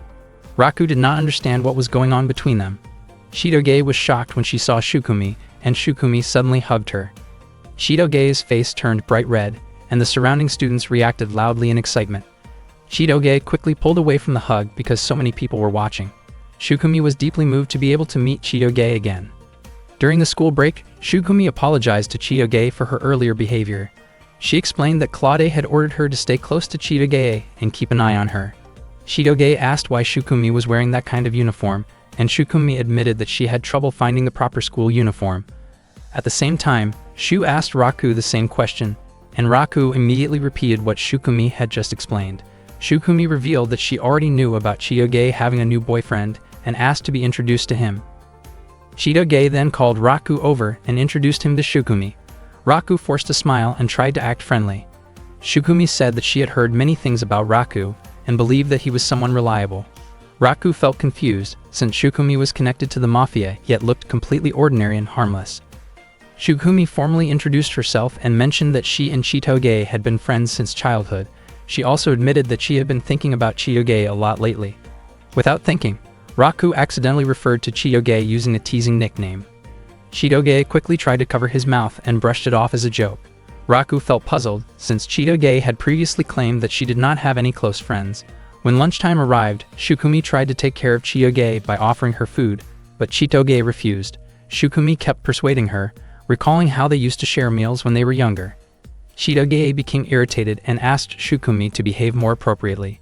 Shukumi even brought Chitoge her favorite assam tea. She simply smiled and commented that Chitoge had become even more beautiful. Raku watched all of this in confusion, while Shu asked him if he was really okay, since his rival seemed quite strong. Chitoge finally snapped at Shukumi and told her to stop pampering her so much. Shukumi looked confused by Chitoge's reaction, as they used to be extremely close in the past and spent almost all of their time together. Frustrated, Chitoge walked off toward the restroom. Soon after that, Shukumi asked Raku to talk with her privately. Shukumi led Raku up to the rooftop so they could talk alone. She wanted to know whether Raku truly loved Chitoge sincerely. Raku was taken aback and nearly let the truth slip out. He insisted that he loved Chitoge very much, but Shukumi did not believe him and questioned how deep his feelings really were. Shukumi declared that she loved Chitoge deeply and was willing to give up everything for her. In a tense moment, Shukumi revealed just how serious she was by showing how far she would go to protect Chitoge, which left Raku completely confused and shaken. Shukumi felt disappointed, believing that Raku lacked the awareness and quick judgment needed to protect someone like Chitoge. She became convinced that someone like Raku would never be able to keep Chitoge safe. Shukumi suspected that Raku might be deceiving Chitoge and dragging her into a false relationship. She even questioned whether Raku had hidden motives related to territory or power. At that moment, Raku realized that Shukumi was far more dangerous than she appeared. Shukumi could not understand what made Chitoge fall for someone like Raku. And even if Chitoge was not being missiled, Shukumi did not want her to be drawn to someone she considered weak. She was simply too devoted to Chitoge to accept that. Shukumi believed that someone insignificant like Raku could never compare to her, and she was determined to take Chitoge away from him. She wanted to prove someday who truly deserved to be by Chitoge's side. At first, Raku did not care much, since he claimed that he did not like Chitoge at all. However, he knew he could not allow Shukumi to take Chitoge away, because it could trigger a major conflict. Raku stated firmly that he was the one who belonged beside Chitoge, and that he would not let Shukumi take her away from him. Unbeknownst to him, Chitoge overheard everything. Her face turned red as she listened to Raku's unexpectedly bold words. Raku himself could not believe that he had said something so embarrassing. Shukumi began to give off an intimidating presence, and sensing that things were getting out of hand, Chitoge rushed over to stop the confrontation. She asked Shukumi and Raku to get along peacefully. Shukumi refused to back down and asked whether Chitoge still remembered the promise they had made 10 years ago. Shukumi tried to become stronger so she could protect Chitoge. She went through countless intense training sessions and difficult challenges to sharpen her skills and push her limits. She trained so hard that she sometimes ended up injured, yet in reality it was someone as physically weak as Raku who stayed by Chitoge's side. Shukumi could not accept that fact, especially because Chitoge was the daughter of the powerful Beehive Mafia family. Feeling conflicted and frustrated, Shukumi wanted to test Raku's worth. She decided to challenge Raku to a duel. If Raku managed to defeat her, Shukumi would acknowledge him as Chitoge's boyfriend. However, if he failed, Shukumi planned to make his life extremely difficult. Raku was terrified and asked her to talk things through first, but Shukumi immediately told him to meet her after school in the school courtyard. She made it clear that running away would not be tolerated. Neither Raku nor Chitoge could stop Shukumi once she had made up her mind. Chitoge felt irritated that things had escalated this far, though she had expected it. Shukumi had no parents and had been taken in by Claude, who raised her with strict discipline and specialized training. Because of that background, Shukumi grew up with skills meant for dangerous assignments. Chitoge also recalled an incident from the past when Shukumi single-handedly dealt with people who had caused her trouble. Raku looked extremely uneasy. He wondered if explaining the situation about their relationship might stop Shukumi, but Shukumi was simply not the kind of person who could be talked out of something once she decided. Chitoge ended up blaming Raku for provoking Shukumi in the first place. Raku then realized that Shukumi had devoted nearly 10 years of her life to becoming strong solely to protect Chitoge. At first, Raku assumed Chitoge wanted Shukumi to win. However, Chitoge instead urged him not to lose because if he did, something truly bad could happen to both of them, especially after everything they had gone through to maintain their fake relationship. Raku realized once again that Chitoge did not really have a gentle or sweet side, which she immediately proved through her actions. With no other option left, Raku accepted that he had to face Shukumi. After classes ended, Raku went to the courtyard to meet her. Shukumi praised him for not running away. Raku was confused by the large crowd of students cheering Shukumi on. Unexpectedly, Shu had even organized bets among the students. Shukumi used a coin as a signal to start the match. When the coin hit the ground, Raku prepared himself, only to be overwhelmed by Shukumi's use of various training tools meant to immobilize him rather than seriously harm him. Raku was shocked and desperately dodged each attempt. Chitoge silently hoped that Raku would somehow win. Raku kept running through the school hallways, trying to avoid Shukumi's relentless pursuit. Shukumi grew irritated and demanded that Raku face her head-on. She believed that Raku was incapable of protecting Chitoge, and that only she was fit for that role. Raku thought that Shukumi completely misunderstood Chitoge. In his view, Chitoge was not the kind of person who would quietly sit back and be protected without having her own strength and will. Raku continued running and used benches and obstacles around him to slow Shukumi down. He believed Shukumi should act more maturely and pay closer attention to what Chitoge truly wanted. Shukumi was deeply offended by Raku's words and increased her speed to catch him. Raku panicked as he saw how furious she had become. With no time left to think, he jumped out of a window. Shukumi followed immediately, but Raku had planned his move carefully and landed in the swimming pool below. He believed that the water would give him the advantage. When students heard the splash, they rushed over in concern. Raku managed to pull Shukumi to the edge of the pool. He felt relieved that his plan had worked, as Shukumi had lost consciousness from exhaustion. Unsure what to do next and worried about what might happen as she woke up, Raku started shivering from the cold and decided to change his clothes. He brought Shukumi to the locker room so she would not be left unattended. As Raku tried to help her dry off and remove her soaked outer clothing in a non-intrusive way, Shukumi suddenly woke up, startling him. At that moment, Raku finally realized that Shukumi was actually a girl, something he had never noticed before because she always wore a male school uniform. Shukumi became visibly embarrassed, and Raku was left in disbelief. Suddenly, the voices of other students calling out for Raku echoed nearby. Panicking, Raku hurriedly stepped back and urged Shukumi to put her clothes back on herself. When Chitoge opened the locker room door moments later, she found no one inside, even though she was certain she had heard voices coming from there earlier. Raku and Shukumi were hiding inside a locker. Raku had no other choice because the situation outside had become critical. Their bodies were pressed close together in the tight space. Before long, some students who had already checked the girls' locker room began asking why Chitoge had told them to search there. Chitoge explained that Shukumi was actually a girl, and the students immediately reacted in shock upon hearing that. Shukumi had never expected that Raku thought she was a boy. She herself did not understand why she was always assumed to be male.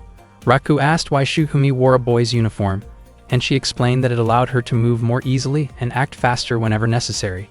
Raku apologized for only realizing the truth now and admitted that the duel earlier should not have happened in the first place. Shukumi felt miserable about losing to someone she considered beneath her, and she believed she could not face Chitoge in such a state. Her expression looked unusually sad and different from before, especially since Raku had only just realized that Shukumi was a girl. Being stuck in such a narrow space with their bodies so close made Raku's thoughts spiral, but he tried to calm himself and focus on thinking about Onodera instead. He became so flustered that he even struck his own face to snap himself back to reality. Shukumi then revealed that she had been an abandoned child and was adopted by Claude. The name Shukumi had been given to her by Claude, and for reasons she could not explain, Claude had believed she was a boy. Even after 10 years had passed, Claude still had not realized that Shukumi was actually a girl. Shukumi did not mind this misunderstanding, because her mission was to protect Chitoge. She had long since cast aside her femininity and trained herself to be strong enough to stand against any man. She could not imagine what she would do if she ever failed to protect Chitoge. Raku felt that this burden must have been incredibly heavy for Shukumi, especially since she was actually kind and gentle by nature. Shukumi's face turned red when Raku described her that way, particularly because no one had ever said such things about her before. Suddenly, Chitoge opened the locker. She was irritated and struck Raku in frustration. It was then that Chitoge realized Raku had also believed Shukumi was a boy. Chitoge asked about the duel earlier, and Shukumi immediately insisted that she had not truly lost. From the beginning, the duel had been meant to test whether Raku was capable of protecting Chitoge, so Shukumi considered the match invalid. She made it clear that she would not hesitate to threaten Raku if she felt he was unworthy, and she warned him to care for Chitoge sincerely. Shu arrived soon after and told Raku to write a letter of apology for using the swimming pool without permission. After Raku left, Shukumi admitted to Chitoge that she had been completely defeated. She also mentioned that Raku had told her Chitoge was not someone who simply sat quietly while being protected by others. Shukumi acknowledged that although many people worried about Chitoge, she herself was energetic, strong-willed, and truly unique. Even at that moment, Shukumi still wondered why everyone continued to mistake her for a boy. Chitoge then gave Shukumi a girl's uniform, and all the students were stunned when they saw her. Shukumi looked embarrassed by her appearance. Chitoge was confident that the outfit suited her and made her look cute, and she encouraged Shukumi to keep dressing that way since she was a girl. Shukumi responded that appearances did not matter to her, because she had come to protect Chitoge and to fulfill a promise she had made long ago. Chitoge had completely forgotten about that promise. She tried hard to remember, but nothing came to mind. Shukumi explained that the promise had been made when they first met as children, during a moment when they were spending time together at a bathing area with proper supervision. At that time, Shukumi had promised to become someone who would always protect Chitoge. Chitoge wondered why Shukumi still held on to that promise after all these years, but Shukumi considered it something incredibly precious. Chitoge praised Shukumi for being so dependable and cool for remembering a promise made 10 years earlier. Shukumi's face turned red again at the praise. Chitoge then tied a ribbon in Shukumi's hair so that no one would mistake her for a boy anymore. Shukumi thanked her, although she felt the ribbon was a little too feminine for her taste. When Raku later saw Shukumi, he complimented her and said she looked cute. Shukumi's face flushed red once more as she insisted that she was not cute. That evening, Shukumi quietly wondered whether it was possible that Chitoge had also forgotten the promise she made to her first love 10 years ago. One day, Shukumi was practicing assembling and handling a pistol with her eyes closed, while Claude deliberately tested her in order to monitor her skills. Shukumi completed the task quickly, convincing Claude that her abilities had not faded. Claude then asked for Shukumi's opinion about Raku, and whether Shukumi could deal with the situation efficiently. Shukumi admitted that she was not yet able to resolve it.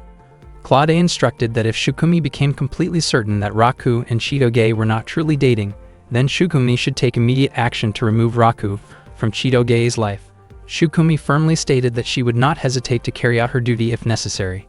She was convinced that Raku was not a good match for Chitoge.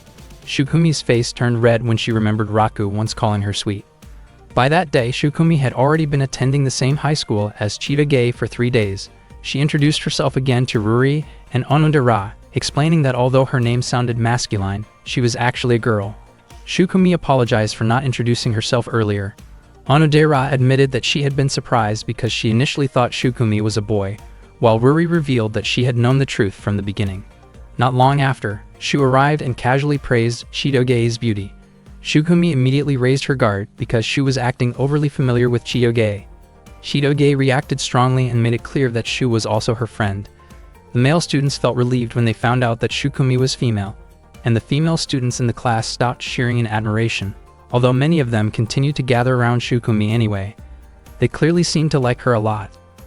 From Raku's point of view, Shukumi appeared capable of adapting to the environment. At first, Raku thought everything would return to normal after that, but Shukumi continued to keep a close watch on him. Over time, this made it increasingly difficult for him to get close to Chitoge. That afternoon, Raku informed Chitoge that their teacher had instructed them to buy food for the animals at school. Chitoge wondered why the two of them had to go, since deliveries were usually an option. Raku explained that there were several rare animals at their school, so the food had to be purchased directly from a nearby pet shop. Chitoge suggested that Raku go alone, but he refused because the supplies would be too heavy to carry by himself. Suddenly, Shukumi appeared from behind some plants and startled them. She offered to take Chitoge's place, saying that she could not allow Chitoge to do physically demanding work. Shukumi immediately set off to buy the animal feed, thinking that this would be a good opportunity to find out whether Raku was truly Chitoge's boyfriend or not. If Raku was only pretending to date Chitoge, Shukumi intended to confront him and put an end to the act. Before they left, Chitoge asked Shukumi to wait for a moment. It turned out that Chitoge had changed Shukumi's outfit into something more feminine. In the middle of the crowd, people kept staring at Shukumi, making her feel extremely embarrassed. Chitoge had intentionally altered Shukumi's appearance so she would not be mistaken for a boy, especially since Chitoge had also removed all of Shukumi's weapons. Shukumi felt deeply self-conscious about her feminine look as it drew so much attention. She wondered if she looked strange dressed like that. Raku commented that the outfit suited Shukumi well. Hearing Raku praise her caused Shukumi's face to flush red, and she reacted sharply because she thought he was teasing her. When they arrived at the pet shop, Shukumi was captivated by a very cute white dog. Raku admitted that Shukumi's feminine appearance made her seem different. Shukumi became irritated when she noticed Raku staring at her, and she lost her balance while wearing high heels. Seeing this, Raku immediately caught her before she fell. Shukumi scolded Raku for holding her so suddenly, and Raku sincerely apologized to her. On the way back, Shukumi's feet were badly scraped because of the high heels. When Raku noticed how severe the injuries were, he wondered why Shukumi had not said anything earlier. Shukumi believed that if she could not endure minor pain, she could not truly call herself Chitoge's bodyguard. Raku thought that enduring pain in silence was not a wise thing to do. With no other option, he carried Shukumi on his back. Shukumi was shocked and asked to be put down, insisting that she could walk on her own. Raku refused, saying that he could not simply leave her like that, and he asked her to stay quiet and let him help. Along the way, Shukumi wondered why Raku was willing to help her, even though she considered him an enemy. She also reflected on how Raku was kind to her and even complimented her. Raku asked how long Shukumi had been with Chitoge. Shukumi explained that she and Chitoge had been together since they were 5 years old, which meant 10 years ago. She shared a story about how Chitoge once met her first love and happily talked about it. Raku was confused because Chitoge had told him that she had never fallen in love before. Hearing this, Shukumi laughed and assumed that Chitoge did not fully trust Raku. Raku then asked about Shukumi's own first love. Shukumi admitted that she had never experienced such feelings. She believed that she would never fall in love because her mission was to serve Princess Chitoge, and that alone brought her happiness. She felt that she had already set aside her femininity, and for her, seeing Princess Chitoge happy was more than enough. Raku thought that if Shukumi showed loyalty to someone the way she was loyal to Chitoge, then one day someone would surely fall in love with her. He concluded that Shukumi's first love simply had not appeared yet, and he found himself curious about what Shukumi's expression would look like when that moment finally came. When Raku glanced back, he noticed Shukumi's face turning red. Shukumi dismissed his thoughts and told him that he was acting as if he knew everything. Later that night, Shukumi returned to training with Claude. When Claude suddenly asked about Raku, Shukumi's concentration instantly fell apart, and she apologized to him. Claude then asked whether there was anything unusual about Raku. Shukumi admitted that she had not found anything strange about him so far. Claude reminded her to stay focused and continue her mission. Around that time, Shukumi began to feel that something inside her did not feel quite right. The next day at school, Shukumi kept following Chitoge as usual. Chitoge scolded her and told her to stop following her everywhere, but Shukumi explained that her duty was to always stay close to Chitoge and protect her. Shukumi genuinely felt happy whenever she was with Chitoge. Not long after that, Raku arrived, and Chitoge immediately greeted him warmly. Unexpectedly, Shukumi became extremely nervous the moment she saw Raku. She asked him not to look in her direction, not to touch her, and not to talk to her. Raku was surprised and could not believe that Shukumi seemed to dislike him that much. Shukumi then urged Chitoge to leave right away. As Raku tried to help by brushing some dust off Shukumi's shoulder, Shukumi was startled and panicked, moving away in a flustered manner. Raku and Chitoge were both confused and had no idea what was going on with her. At that moment, Shukumi finally realized that something truly strange was happening to her. Shukumi later explained everything to Chitoge. She said that she was experiencing physical changes that only appeared in certain situations, something she had never felt before. Chitoge asked what kind of changes Shukumi meant. Shukumi admitted that her heart would race around a certain person, her chest would feel tight, her face would grow warm, and when that person was nearby, she could not speak properly. Chitoge suspected that Shukumi might be dealing with a serious illness and suggested that she get checked at a hospital.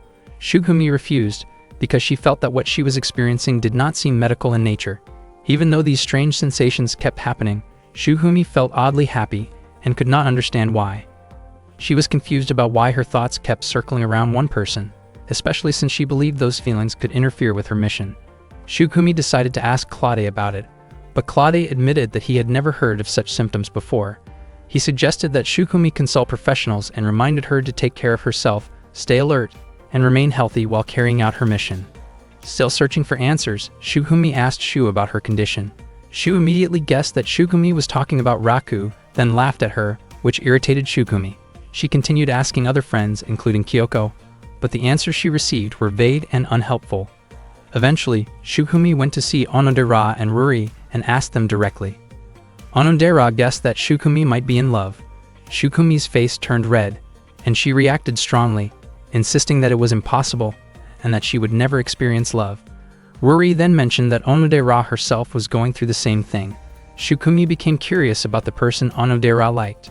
Ruri almost revealed it, but Onodera quickly stopped her. Even though Shukumi continued to deny the feelings growing inside her, her thoughts kept drifting back to Raku. She realized that Raku was Chitoge's boyfriend, and as Chitoge's protector, she believed she should never have feelings for him. Shukumi tried desperately to push those feelings away, growing increasingly frustrated with herself. Her inner turmoil drew the attention of nearby students. Raku noticed her distress and asked what was wrong. Startled by his sudden presence, Shukumi reacted reflexively and pushed him away before quickly leaving the area. Raku was left confused, unable to understand why Shukumi acted that way. Shukumi later sat alone on a park bench, feeling exhausted and unsure of how she could properly protect Chitoge while feeling so conflicted.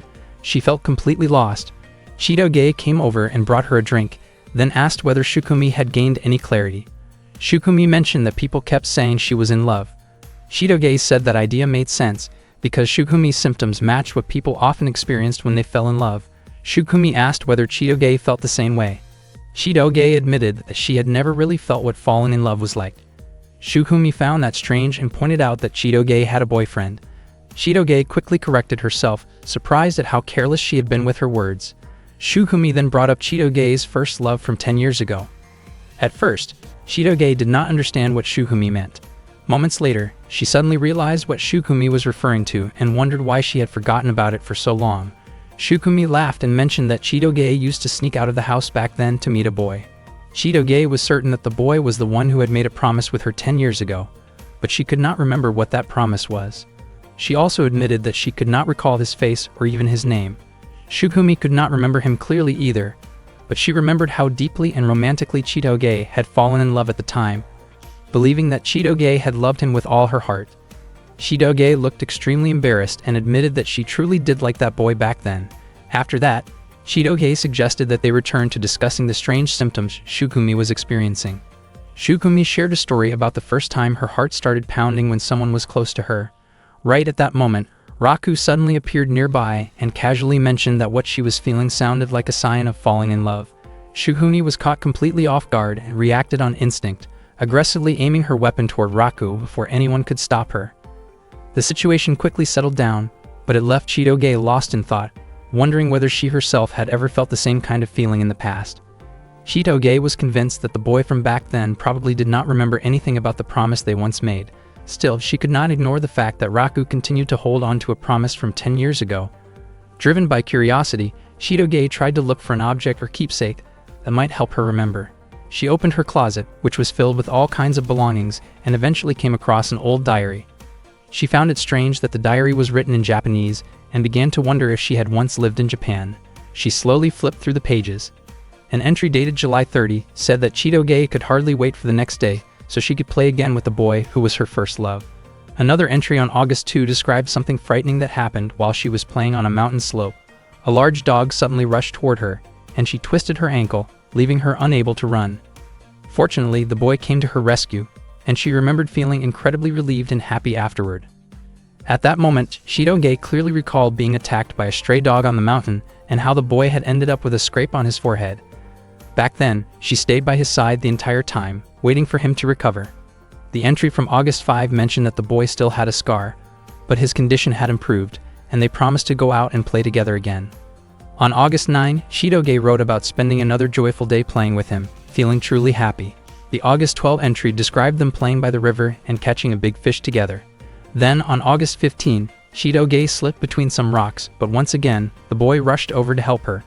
He always showed up whenever Chitoge cried. On August 18, she wrote about how happy she was simply because she got to spend the day playing with him. Reading all of this, Chitoge was surprised by just how happy she had been during that time. She had always believed she had never experienced love, yet it turned out she had felt it when she was still a child. This realization made her even more curious about what kind of boy he had been. On August 21, she had even written that she would be willing to marry him someday. That diary also contained an entry about the day they had to part ways. The day before Chitoge left for America, she met the boy and made a promise with him. Unfortunately, there was no record explaining what that promise actually was. Chitoge felt frustrated with herself for not writing down something so important. Just then, a small key slipped out from between the pages of the diary and fell to the floor, leaving her completely stunned. A key slipped out from inside Chitoge's diary, and she started wondering whether it might be connected to that promise from long ago. She opened her bedroom window, only to find Shukumi already there. Shukumi asked if something was wrong since Chitoge had not eaten anything all day. Chitoge admitted that she had forgotten, and then asked whether Shukumi knew the place where she had once met her first love. Shukumi said she was willing to investigate that location. Chitoge asked her to prepare transportation for the next day because she wanted to look around that place. Chitoge assumed that the next day was Saturday and that school would be off, but she had completely forgotten that it was actually the day of the school field trip. Chitoge really wanted to find answers about that promise, but she could not bring herself to skip such a fun school event.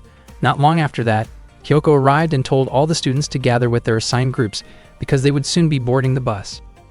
Raku noticed that Chitoge looked confused and asked which group she was in. He then realized that Chitoge must have fallen asleep the day before during the group assignments. Each group consisted of 6 students. Raku's group included Shukumi, Chitoge, Raku himself, Onodera, Ruri, and Shu. At the time, Raku and everyone else in the group except Shu were seated in the back row of the bus. Raku ended up sitting in the middle, squeezed tightly between others, and he was convinced that Shu had planned it on purpose. All the male students stared at Raku with obvious jealousy because he was sitting right next to several beautiful girls. Raku's heart was pounding because his shoulder kept pressing against Onodera's, and he worried that she might hear how fast his heart was beating. Meanwhile, Onodera's face turned red as well, and she worried that Raku might notice her own racing heartbeat.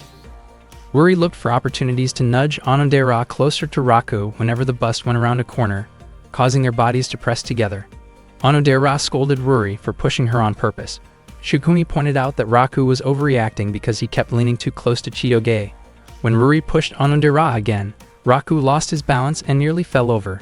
Shukumi quickly stepped in and firmly stopped things before anyone got hurt. The same kind of chaos happened at every turn along the road, repeating dozens of times throughout the trip. Once they arrived at the field trip location, Shu proudly asked whether the bus seating arrangement he planned had been exciting. Raku admitted that the plan had been effective, even though he was clearly exhausted by it. Onodera hoped that she had not caused Raku any trouble, while she lightly scolded Ruri for earlier antics that had left her feeling embarrassed. Kyoko then arrived and explained that the students' task for the day was to cook rice and make curry. Shukumi asked Onodera and Ruri to gather firewood. Chitoge was extremely excited because it was her first time staying overnight on a school field trip. Although she still wanted answers about her first love, she decided to focus on enjoying herself for now.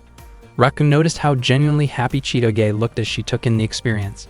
Even so, Shidoge could not stop thinking about the boy who had made that promise with her 10 years ago. She was certain that he had a scar on his forehead, and that detail felt like her only clue. At the same time, Raku was also thinking about the person who had made a promise with him in the past, and he still did not understand the purpose of Onodera's key. Shidoge returned carrying hot water, but she tripped and accidentally spilled it onto Raku's head. She quickly apologized. Raku looked annoyed and reminded her to be more careful.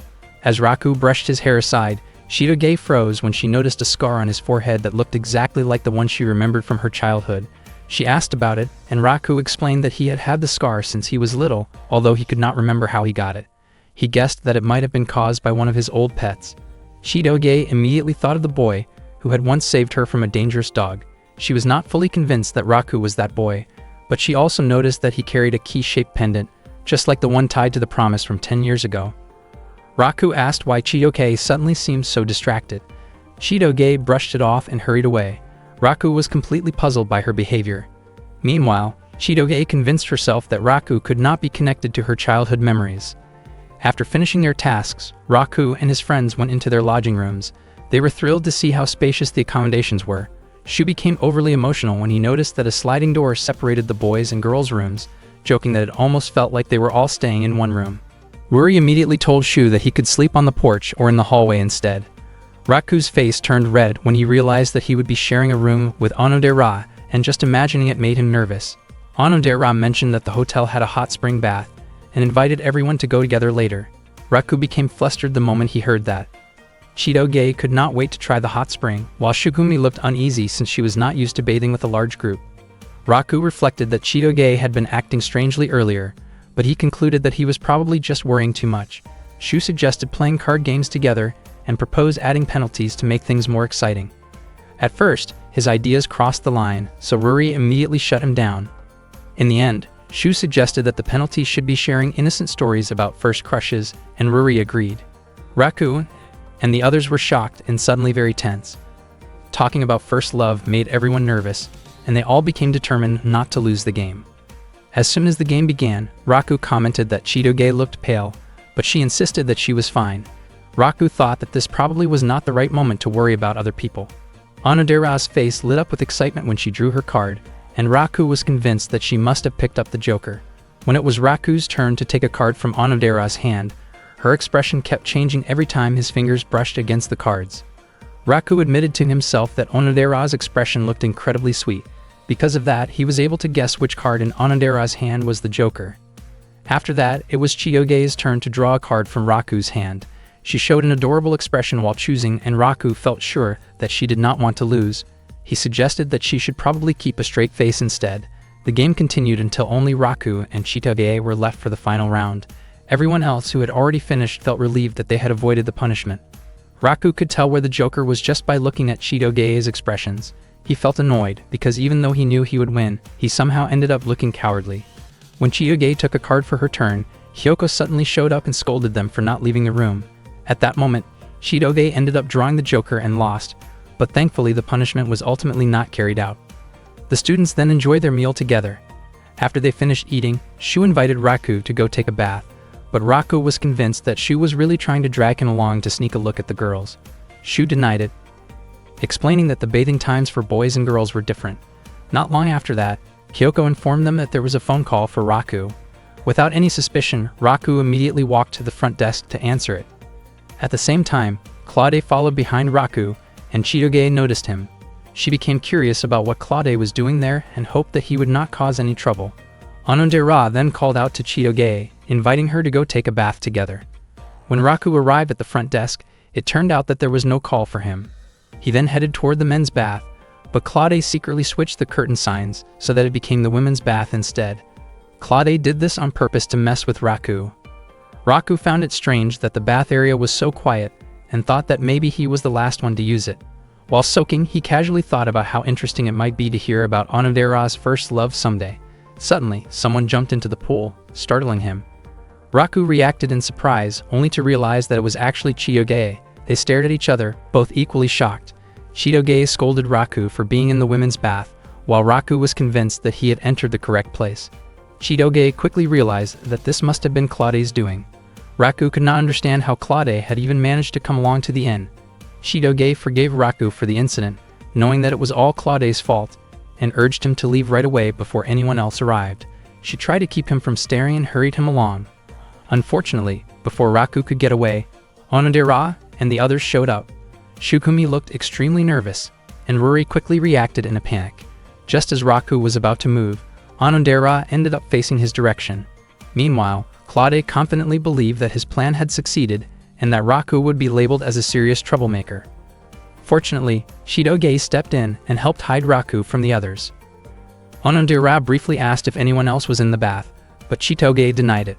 Raku was genuinely surprised that Shidoge would go so far to help him. She did it because Raku was her boyfriend and Shukumi was also there. If he had been discovered, Raku could have gained a terrible reputation, and they would have been mocked by their classmates for years. Shidoge urged Raku to quickly think of an escape route.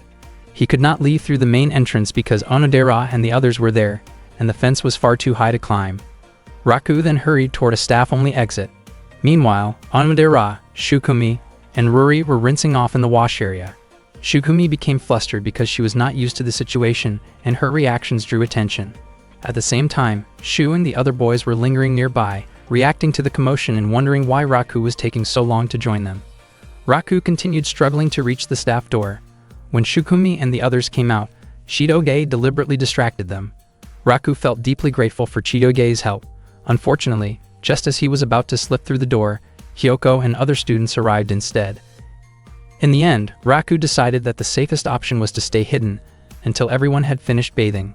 While that was happening, Kyoko and the other students chatted casually and complimented Shukumi, making her even more embarrassed by the attention. Shu and the others reacted loudly to Shukumi's nervous outbursts, joking among themselves and thinking that Raku was missing out by not being there with them. After hearing something strange, Shukumi immediately threw a bottle of soap toward Raku.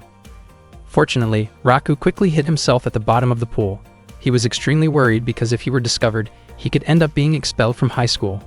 Shidoge tried to help by shielding Raku with her body, but suddenly two of her friends approached and invited her to chat. They were curious about how far Raku and Shidoge's relationship had gone. At that moment, Raku found himself pressed closely against Shidoge due to the tight space. Shidoge suggested that it would be better to talk about Shukumi's first love instead, and the two girls quickly moved closer to Shukumi. Seeing this, Raku realized that he might have a chance to escape. Suddenly, he noticed a hole at the bottom of the pool. He quietly informed Shidoge about the hole and prepared himself to enter what he suspected was a passage connected to another pool. At the same time, Shukumi asked everyone to discuss Onodera's first love instead. Hearing that topic made Raku curious, and he wanted to listen. Shidoge became confused about why Raku did not immediately move toward the hole. Raku did want to know who Onodera's first love was, but his main priority was still getting out of that place safely. Unexpectedly, Onodera shifted her position, and her body ended up blocking the hole. That moment had been Raku's last chance, but it was now completely obstructed. Seeing this, Shidoge quickly grabbed Onodera's hand to move her aside. However, she suddenly lost her balance and fell toward Raku. Onodera felt something soft in the water, but Shidoge believed it was only Onodera's imagination. Shidoge then pushed Raku forward so he could quickly enter the hole. Suddenly, Shidoge herself was pulled slightly underwater, and she accidentally caught a glimpse of Raku in an awkward situation. Both Shidoge and Raku were shocked, and Raku immediately swam into the hole to escape. Later, sounds could be heard from the girls' bathing area. Shu was caught trying to listen in, but everyone was suddenly startled when Raku unexpectedly emerged from the water. Shu asked what Raku was doing there, and Raku explained that he had just finished practicing holding his breath underwater. Shu invited Raku to join him, but Raku refused because he felt completely exhausted. After bathing, Raku immediately went to find Shidoge to apologize. Shidoge could not understand why Raku had acted so foolishly earlier. Raku asked her not to bring it up again, explaining that he was the one who had suffered the most from the situation. Shidoge then asked what Raku had seen. She was upset at the thought that Raku might have seen her without clothes, but Raku denied it, explaining that the steam had been too thick for him to see anything clearly. Shidoge then asked one last question that Raku did not understand. With her face turning red, Shidoge quickly walked away. That night, Kyoko instructed all the students to go to sleep early because they would be heading to the mountains the next morning. Before going to bed, Ruri warned Shu and Raku not to open the connecting door between their rooms. Shu promised that he would not do it. Once the lights were turned off, Shu tried to persuade Raku to open the connecting door, but Raku refused again because he was too tired. Shu decided to open the door by himself, only to find Ruri standing right on the other side. She immediately reacted and stopped him forcefully. As a result, that night both Shu and Raku were made to hang outside their room as punishment. The next morning after the incident at the women's bath, the students gathered together for breakfast. Raku accidentally ran into Chitoge while picking up his meal. As soon as he saw Chitoge's face, his mind involuntarily drifted back to inappropriate memories from the night before, which made him feel uncomfortable with himself. However, Chitoge acted as if everything was completely normal. Shu wondered whether Raku and Chitoge were having an argument. Raku felt confused about why Chitoge seemed so relaxed, as if nothing had happened the previous night, and he started to think that maybe he was the only one overthinking the situation. Meanwhile, Chitoge questioned why her heart was beating so fast, and she quickly finished her breakfast on her own. Shu then told Raku that the annual courage test would be held that night. Not only that, but the male and female students would be paired by lottery. The most important rule of the courage test was that each pair had to hold hands no matter what obstacles they faced. Shu was extremely excited about the event, and thought it would be great if Raku ended up paired with Onodera. Shu even claimed that he could get the same lottery number as Onodera, and asked whether Raku was interested in buying the lottery so he could be paired with her. Raku admitted that he was willing to pay 2,000 yen for that chance. At the same time, Ruri encouraged Onodera to aim to be paired with Raku. Onodera felt confused, since the pairs were supposed to be decided by lottery. Ruri urged her to strengthen her resolve, believing that nothing would change if Onodera did not take the first step. Ruri even offered to give her own lottery slip to Onodera if she happened to draw the same number as Raku. Ruri boldly suggested that if Onodera were paired with Raku, she should be more assertive and honest about her feelings in the darkness. Onodera was shocked by Ruri's words, and did not even know what she should do if she really ended up paired with Raku.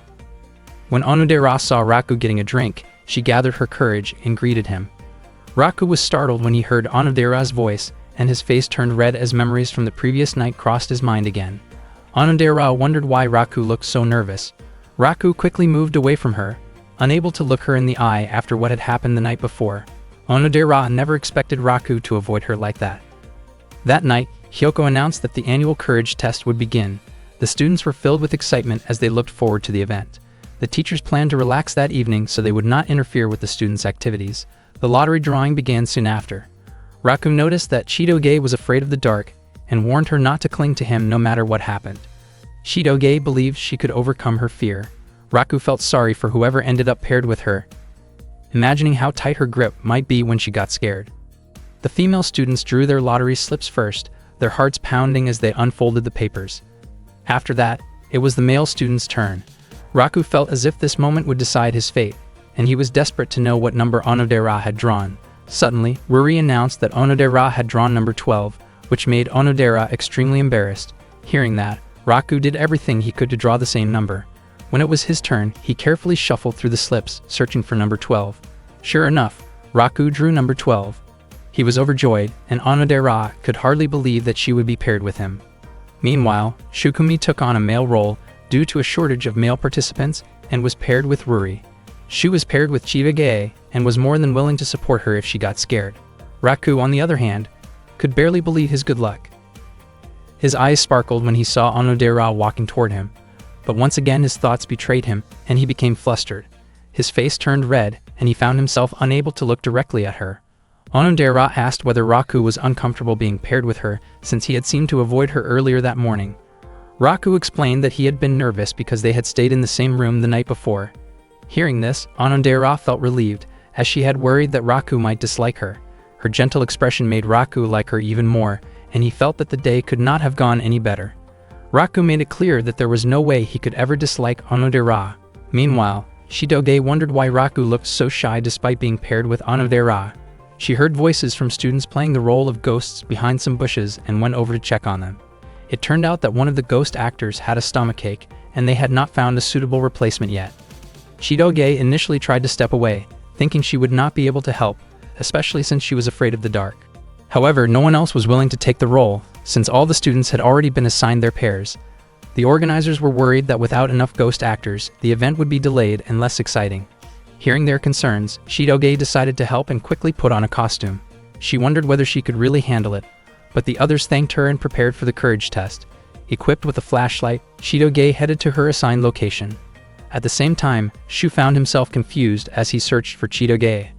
Chitoge walked toward the spot where she was supposed to scare other students, believing that nothing bad would happen as long as there was some light nearby. She never expected that she would end up handling the task alone, since the other ghost actors had scattered to different areas. Chitoge genuinely felt terrified, especially because the place was dark, silent, and filled with unsettling sounds. She was extremely frightened, yet she tried hard to calm herself down. To make things worse, her flashlight refused to turn on. No matter how many times she pressed the button, it simply would not light up. Chitoge kept trying to fight her fear, but when a small lizard suddenly crawled across her foot, she was startled beyond control. She panicked completely, overwhelmed by her bad luck, and wondered whether anyone would come to help her. At that moment, Raku's face unexpectedly crossed her mind. Chitoge felt completely helpless in her fear, unable to do anything but endure it. Unbeknownst to her, the teachers had deliberately asked Chitoge to cover their duties while they relaxed elsewhere, leaving her alone with the responsibility. Meanwhile, Shukumi and Ruri began walking through the forest, while Shu was still confused after being left behind by Chitoge. At the same time, Raku asked Onodera not to misunderstand his situation. Before long, it was time for pair number 12 to start their walk. Raku invited Onodera to go with him, and the two of them shyly held hands as they moved forward. Both of their hearts were pounding rapidly. Raku could feel how soft and warm Onodera's hand was, and he knew she was extremely nervous. At the same time, Chitoge was trembling in fear elsewhere. Raku's face turned red from embarrassment, and he felt incredibly tense, convinced that a moment like this would never come again. He tried to steady himself and gather his courage. His hand was sweating heavily, and he worried that Onodera might feel uncomfortable because of it. Raku could barely contain his nervousness when he suddenly noticed that Onodera's face was deeply flushed. He began to wonder whether her heart was also racing because she was holding his hand. Suddenly, Shu appeared and called out to him, disrupting the moment. Raku felt annoyed that the atmosphere had been ruined. Shu had come to ask about Chitoge's whereabouts, unable to understand why she had suddenly disappeared. One of their friends mentioned seeing Chitoge enter the forest while wearing a ghost costume. She had taken over for another ghost actor who was not feeling well. Raku found it strange, knowing that Chitoge was extremely afraid of the dark, yet she had still volunteered to help.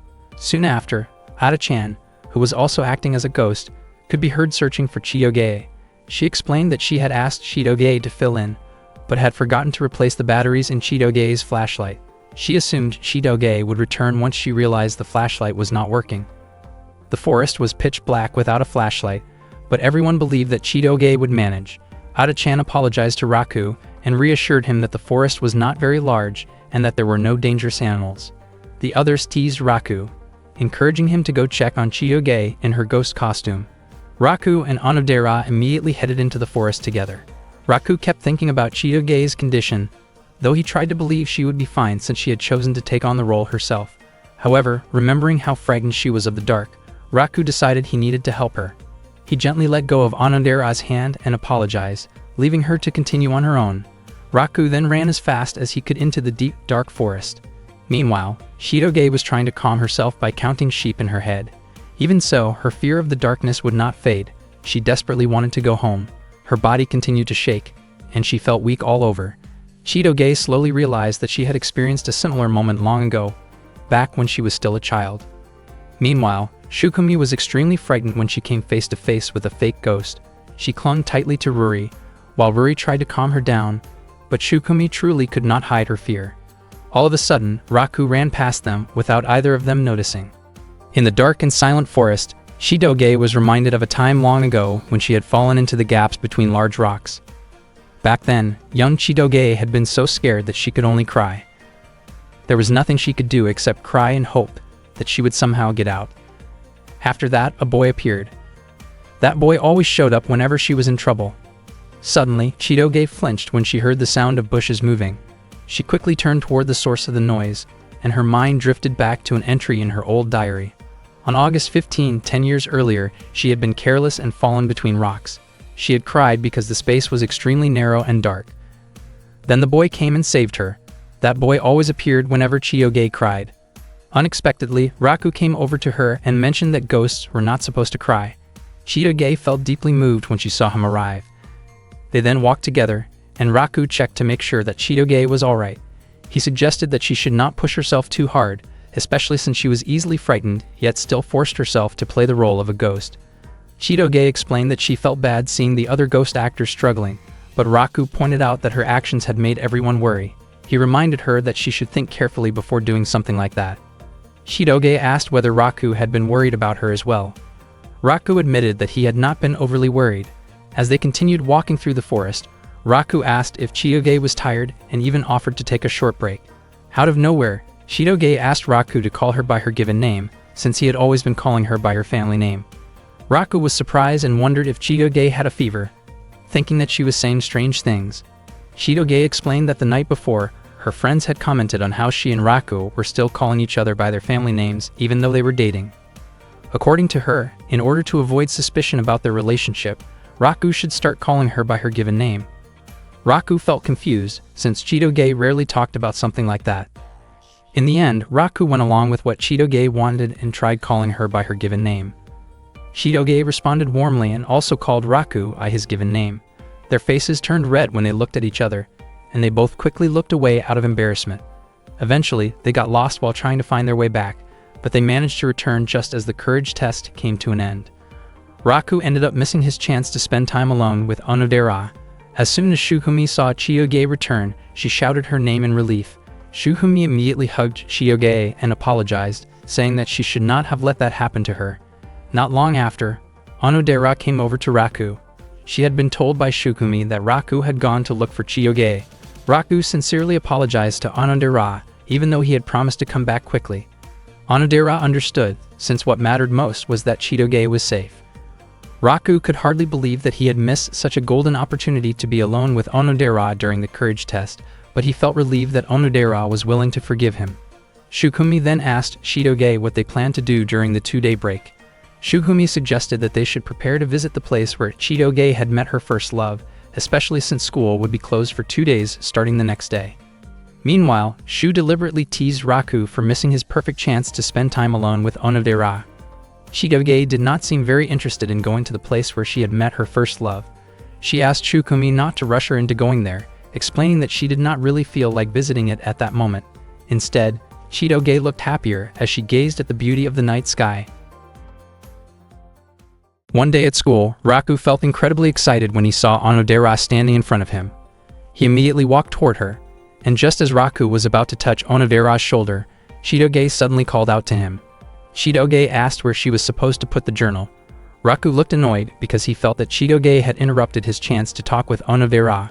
Raku explained that the journal needed to be placed in the science room, just like the teacher had said earlier. He also reminded Chitoge not to accidentally enter the wrong room again. Onodera was surprised to hear Raku calling Chitoge by her real name. Raku explained that he and Chitoge had agreed to call each other by their first names. He admitted that he was still not used to it, even though they had been dating for quite a while. Raku wondered why it was so difficult for him to act naturally as Chitoge's boyfriend in front of Onodera. Ruri immediately nudged Onodera in the stomach and commented that Chitoge was already one step ahead of her. Ruri suggested that Onodera should also start calling Raku by his first name, but Onodera felt hesitant about doing so. Not long after that, Shukumi came over and asked Raku about Chitoge. Raku mentioned that his girlfriend had gone to the science room. Shukumi explained that she wanted to talk about something with everyone without Chitoge knowing. Shukumi then revealed that it was Chitoge's birthday, and that she wanted to prepare a surprise birthday party for her. She invited Raku and the others to the surprise party, believing that Chitoge would be extremely happy if her friend showed up. Everyone was willing to attend, and Raku suggested that they buy a present. According to Shukumi, Raku was a special case since he was Chitoge's boyfriend, which meant she had no choice but to invite him. Shukumi looked nervous and admitted that inviting Raku was not because she wanted to see his face. Raku responded that he was willing not to come if Shukumi truly did not want him there, but Shukumi immediately shouted at him and told him to come anyway. Ruri then asked Raku and Onodera to go shopping for the gift together after school. Both Ruri and Raku were surprised, and Raku asked why Ruri was not joining them. Ruri claimed that she had a stomachache and could not go with them. She said it would be faster if only Raku and Onodera chose the gift. Raku begged Ruri to come along, but she refused. To make things even stranger, Ruri told them to meet at a cafe at 5 in the evening and asked them to wear casual clothes. Raku and Onodera were genuinely confused. especially since Ruri was not even coming, but was the one giving all the instructions. That afternoon, Raku arrived at the cafe first. He felt very nervous about meeting Onodera. He still could not believe how forceful Ruri had been and could not understand what she was thinking. Inside the cafe, there were many couples on dates. Raku felt that if he and Onodera met in a place like that, it would look exactly like they were on a date. He then realized that aside from the fake date in the past, that day might actually be his first real date with Onodera. He wondered whether buying a gift together could really be considered a date. Raku also found it strange that Onodera had not arrived yet. Soon after, he noticed Onodera outside the cafe. She looked confused as she searched for Raku, since he had not told her that he was already inside. While looking at the cafe window as if checking her reflection, she even smiled, but her face suddenly turned red when she realized that Raku was right behind the glass. Onodera quickly entered the cafe, unable to show her face to Raku. She then suggested that they discuss what kind of gift they should buy.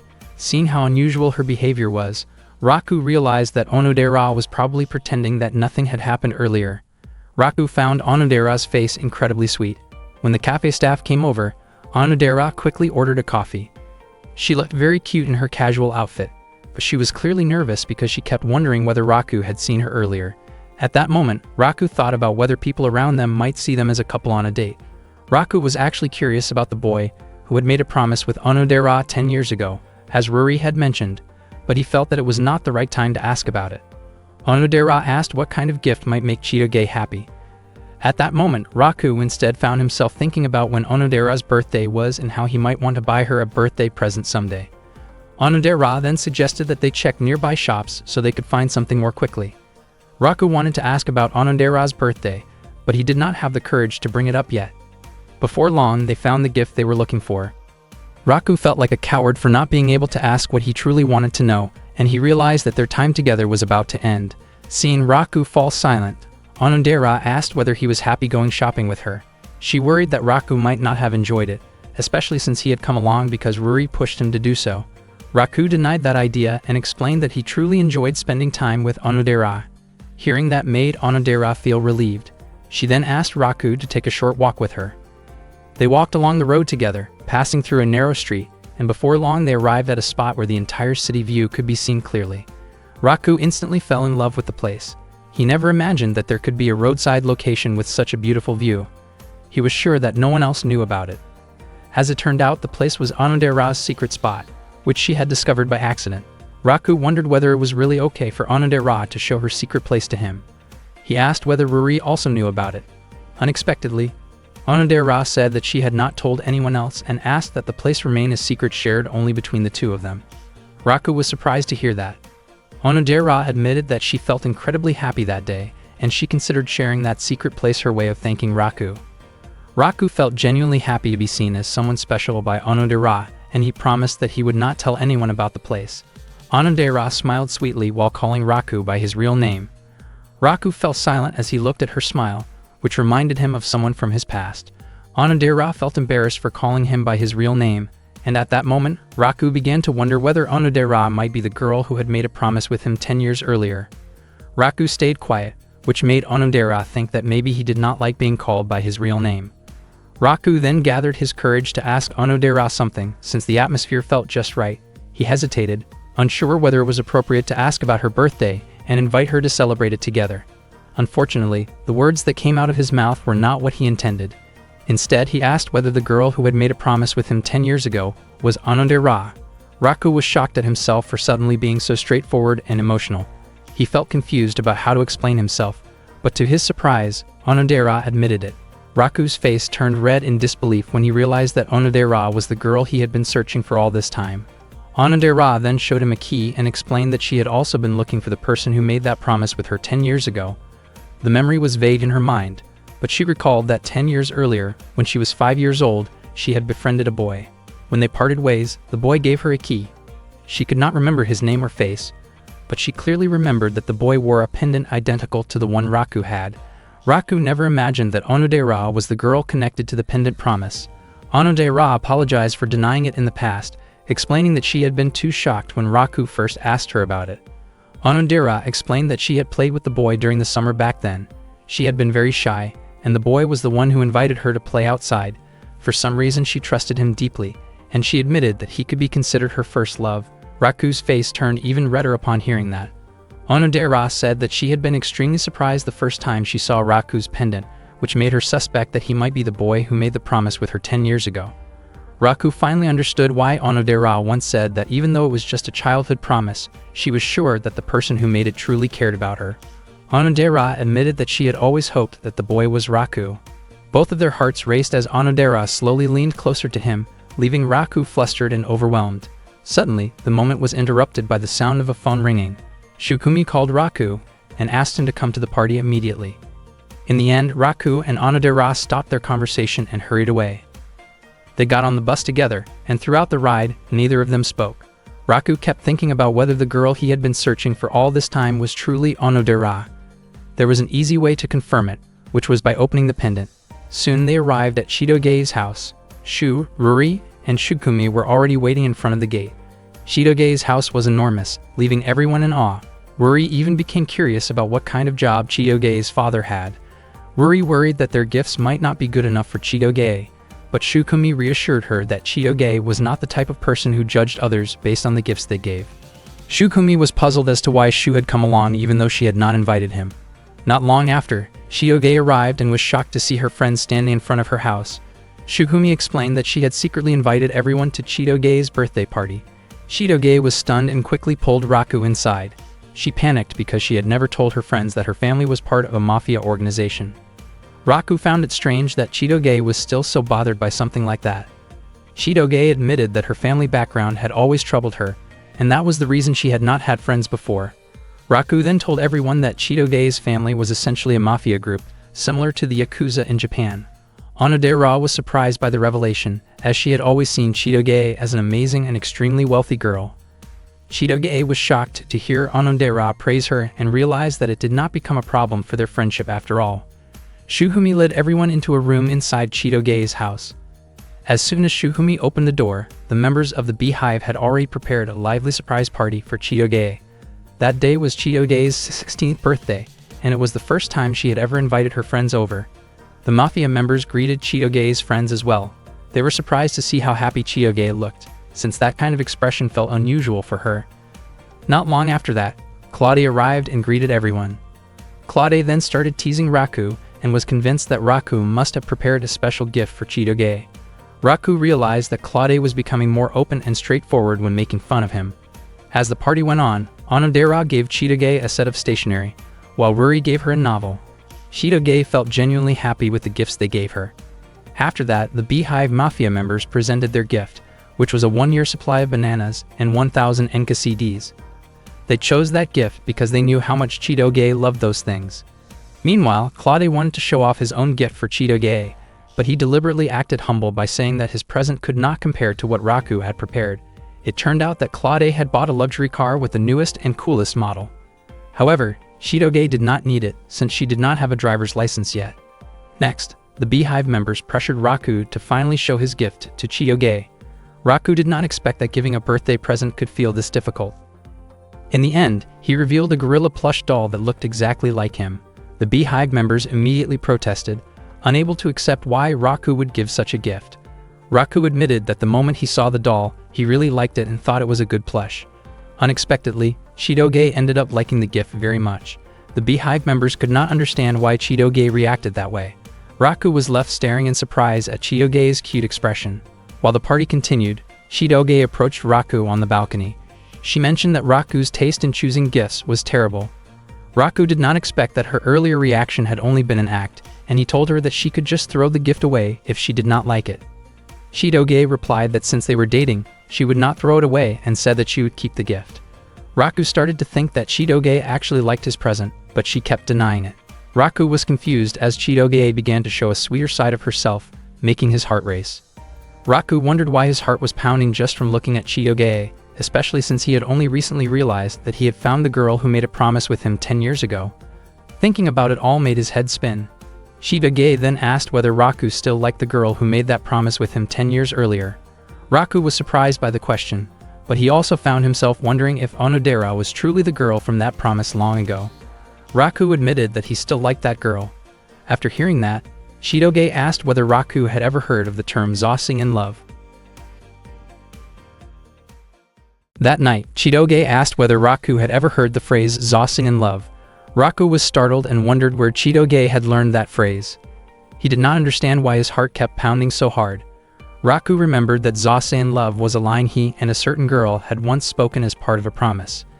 Chitoge explained that she had been reading her old diary, and it brought back many memories. She recalled meeting a boy 10 years ago while playing together during the summer. They became close friends, and when the time came for them to part ways, she and the boy made a kind of promise. Raku was shocked because the story matched the promise he remembered exactly. What made it even more unsettling was that he had just talked about this very thing with Onodera the day before. Chitoge admitted that she did not remember the boy's face or his name, but she clearly remembered the words of the promise. She also found a key tucked inside her old diary. Raku's heart started racing again. He had seen that key before. He had always believed that the girl from his memory was Onodera, but now it turned out that Chitoge also had a key and knew the same phrase. Raku explained that if he and that girl were ever to meet again, they were supposed to open a locket together.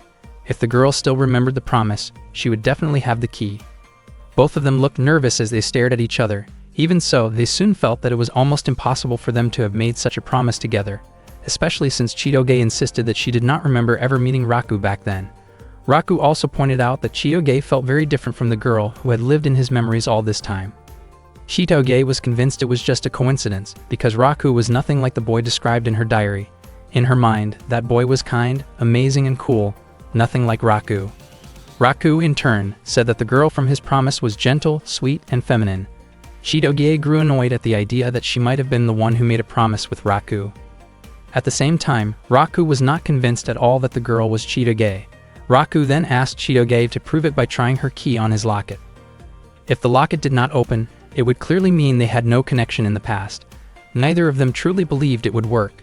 Chitoge was especially sure that Raku was not that boy, because to her, that boy was like a prince who could do anything and always came to her rescue.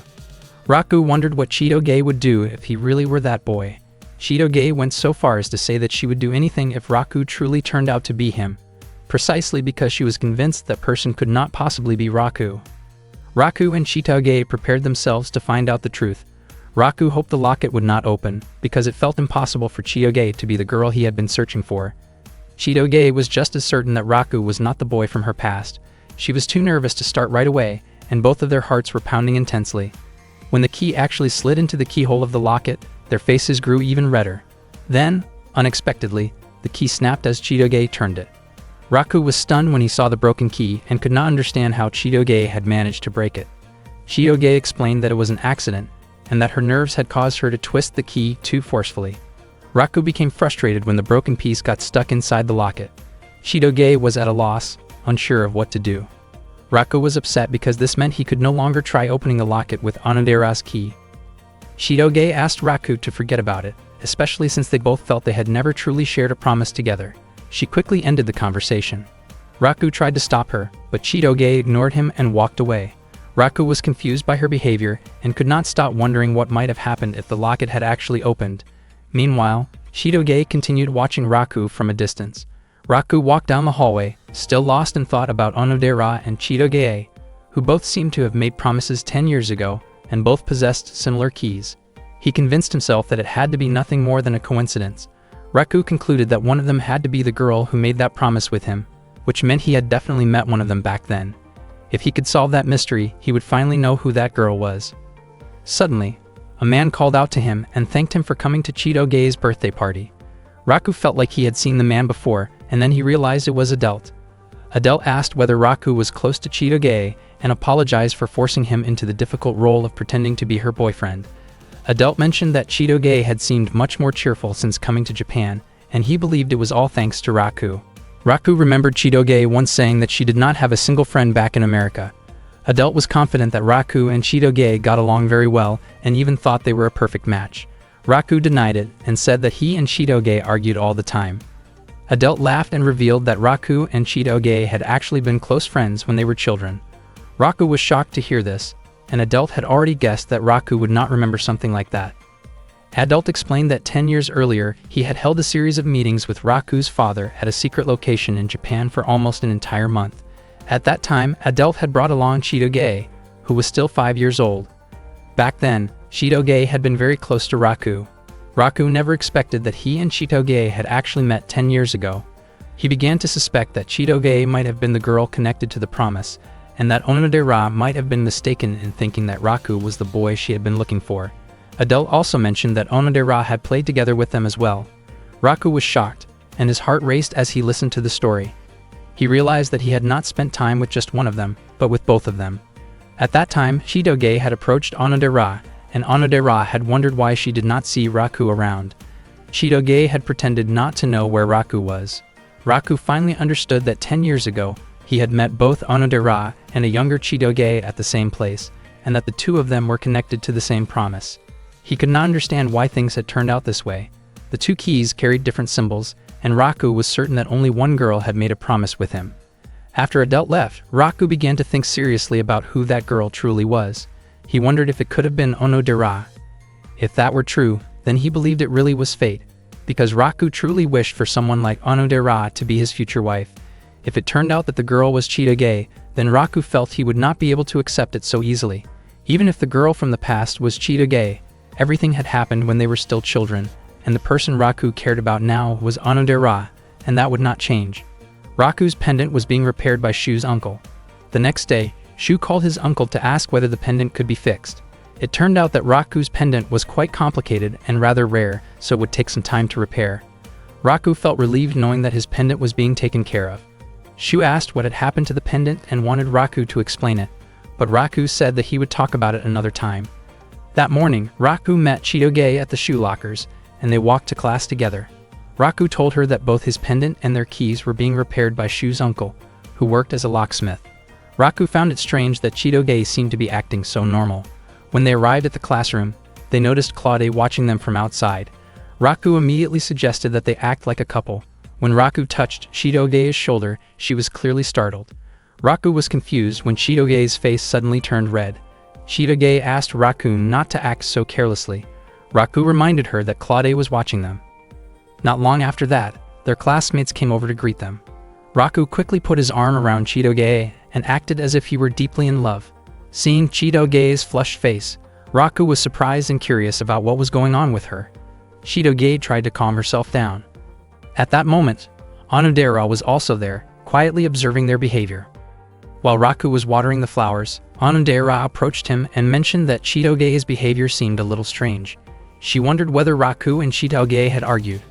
Raku suspected that Chitoge might be feeling awkward around him because she could be the girl who had made the promise with him 10 years ago. But he kept pushing that thought away. Onodera then asked where the pendant Raku usually wore was. Raku explained that it was being repaired by Shu's uncle. Raku felt curious about whether Onodera remembered that they had played together in the past. His heart started to race just thinking about it. Raku was worried about Chitoge, but he believed she would be fine, and he promised himself that he would continue to look out for her. Onodera smiled when she heard that. She recalled how attentive Raku had been toward Chitoge, especially when Chitoge had gone missing before. She found it puzzling because even though Raku and Chitoge were only pretending to date, she wanted to know what Raku's true feelings really were. Kyoko came into the classroom and announced that the photos from their school trip had been posted on the bulletin board. She encouraged everyone to buy photos of the people they liked and promised that she would not tell anyone who bought whose photos. Onodera smiled to herself, and Ruri noticed her reaction. The students quickly gathered around the bulletin board to look at the school trip photos. Chitoge was amazed by the pictures and wanted to buy them. Raku reminded her not to buy too many photos, since each one cost 100 yen, which was expensive for him, and he suggested that she choose only the photos she truly liked. Unexpectedly, Chitoge became even more excited and picked out many photos anyway, with Shukumi helping her choose. Raku felt relieved as it seemed that Chitoge had finally returned to her usual self. Onodera invited Raku to buy photos from their school trip. Raku wanted to buy one of the photos that showed Onodera during the trip. Onodera, on the other hand, wanted to buy a photo of herself together with Ruri. Ruri then pointed at one photo that featured Raku, with Onodera and Ruri visible in the background. Onodera's face slowly turned red when she noticed Raku's face in that photo. Ruri deliberately chose that picture because she was confident that Onodera would want to have it. Not long after that, they came across another photo of Raku standing together with Onodera. Onodera really wanted to buy that photo, and Raku also wanted the same one. However, he felt embarrassed and worried that others might notice how much he wanted it. Raku and Onodera both acted shy and hesitant, which made Ruri feel extremely annoyed by their indecision. Shu then showed up and offered several photos of the girls that Raku had rarely seen before. The male students gathered around to choose photos they liked. Ruri and Shukumi were convinced that the boys were selecting inappropriate pictures. Shu denied it, explaining that he only collected embarrassing moments. He even had funny photos of Ruri and Onodera. Ruri and Onodera were shocked when they saw those unflattering pictures of themselves. Ruri, clearly irritated, reacted harshly toward Shu for making her upset. Raku was very curious and wanted to see those photos as well. Shu mentioned that he had a special photo meant just for Raku, which turned out to be a picture of Onodera sleeping next to Ruri. Raku was immediately fascinated by it, and was even willing to pay 500 yen for the photo. He treated it like a personal treasure. After that, Raku made a plan to look for a photo that showed himself together with Onodera. Later, Raku noticed a photo of Chitoge, but his attention shifted to a girl standing behind her. It turned out to be Onodera in the background, captured at an awkward moment while she was adjusting her clothes. Raku became anxious, worried that someone might notice the situation in the photo. He quickly picked it up and planned to hand it to Kyoko so the file could be deleted. While walking down the hallway, Raku ran into Onodera, and the photo accidentally slipped from his hands. Onodera picked it up for him. Raku panicked, afraid that Onodera might think he had intentionally searched for a photo of her in an embarrassing situation. Fortunately, Onodera had not yet realized that she was the one in the picture. Raku quickly took it back and hurried away. Onodera felt confused about why Raku had taken a photo with Chitoge's face on it. She started wondering whether Raku might actually like Chitoge. That thought lingered in her mind as she kept questioning his actions. After returning home, Raku immediately went into the kitchen while quietly looking at the photo of Onodera. He then began preparing dinner. He still did not know the identity of the girl who had made a promise with him 10 years ago, and he kept thinking about how to find her. He wished he had a photo that could serve as a clue. Suddenly, Issei mentioned that he might have the photo Raku had been searching for. Raku became curious about where Issei had kept it, since he had already searched the entire house without any luck. It turned out that the photo was stored in the back storage room. Issei asked whether Raku was looking for the photo they had taken during their trip 10 years earlier, explaining that there was still one copy left in storage.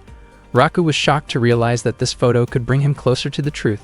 On top of that, Issei also mentioned a photo of a girl holding a key and the existence of an important promise connected to it. Hearing this left Raku completely stunned. One morning at school, Raku looked irritated because he could not find the photo he was looking for in the storage room behind the school. That photo was supposed to be a clue to the identity of the girl connected to his childhood promise.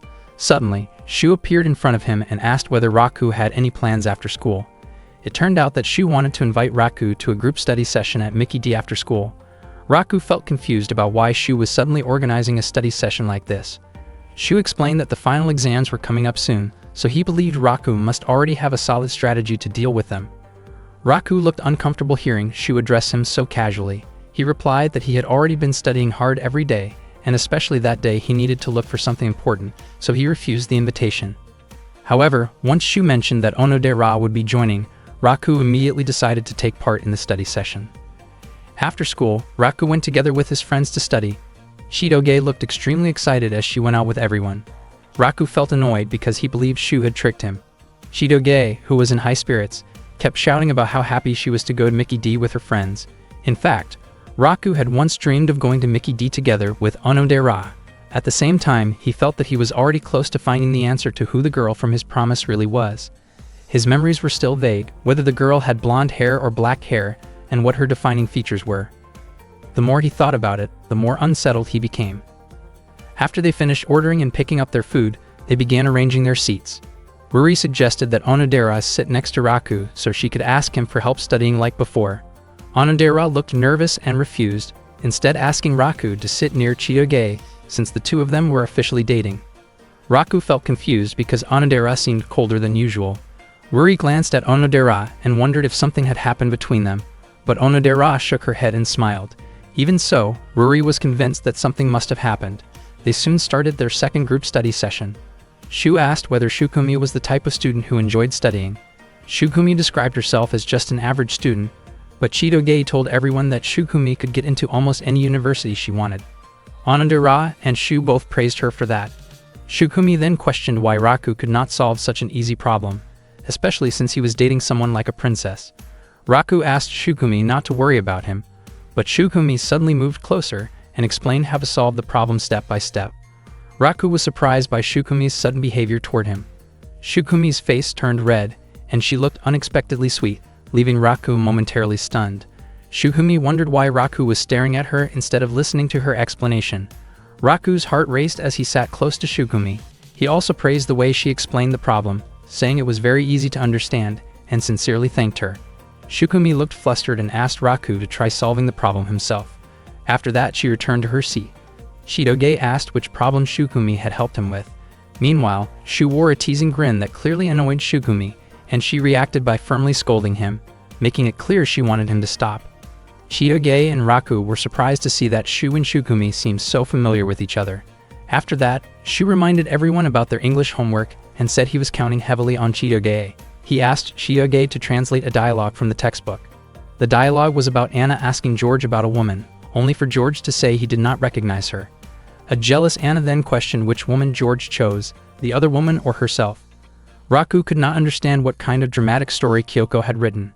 At that moment, Onodera could not hold back her laughter, and her expression looked adorable, which Raku found himself liking even more.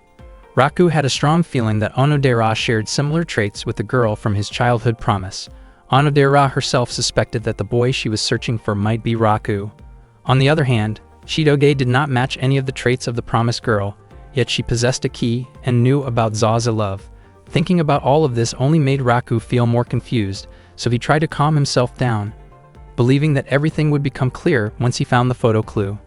Suddenly, Shu asked what Raku liked more. Without thinking, Raku mentioned Onodera's name, even though Shu had actually been asking whether Raku preferred vanilla or chocolate shakes.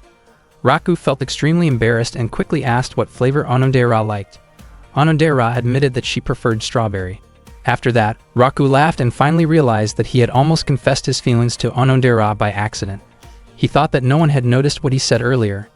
Unexpectedly, Onodera had noticed, but she was unsure about what Raku truly meant. Raku felt that Onodera seemed much closer to the image of the girl from the promise, while Chitoge did not match that image at all in his mind. At that moment, Chitoge was still reading out a translated English dialogue, and when she mentioned something about destined partners, Raku was caught off guard and accidentally spit out his drink, leaving Chitoge confused by his reaction. Raku realized that he could not keep dwelling on the thought, and that what he really needed to do was find the photograph. After returning home from Mickey's D, he immediately went to the storage room to search for it. Raku found a box that looked exactly like the one his parent had mentioned before. He carefully took it down and placed it on the floor.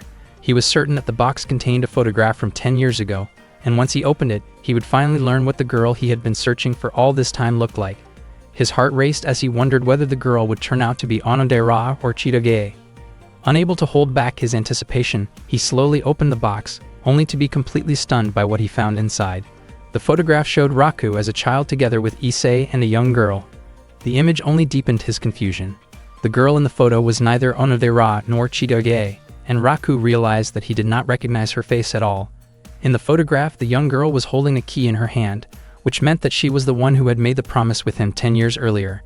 Feeling unsettled by the discovery, Raku immediately tried to find Issei to confirm the truth behind the photograph. One of the Yakuza members informed him that Issei had just gone out. Meanwhile, Issei herself was still thinking about the girl Raku had mentioned, and she seemed to recognize the girl in the photo. The next day at school, Raku was still preoccupied with thoughts about the girl from the promise. He had assumed that everything would become clear once he found the photograph, but instead, the situation only became more complicated. Not long after, Kyoko arrived to distribute the school trip photos that the students had ordered. Raku remained lost in thought, realizing that the promise he made in the past was likely not with Onodera or Chitoge. He struggled to remember anything clearly about the girl. Curious, he wondered whether Onodera or Chitoge might recall something about her, but it seemed that neither of them remembered ever meeting Raku during their childhood. Without him noticing, Shu quietly placed a photograph on Raku's desk. That day, heavy rain poured down. Chitoge was still at school because she had forgotten to bring an umbrella. Before long, Raku approached her. Chitoge was eager to go home because she did not want to miss her favorite television show. Raku offered to share his umbrella with her. Chitoge immediately refused and chose to walk through the rain instead of standing under the same umbrella with him. She used her bag to shield her head and hurried off, pushing through the downpour without paying attention to Raku.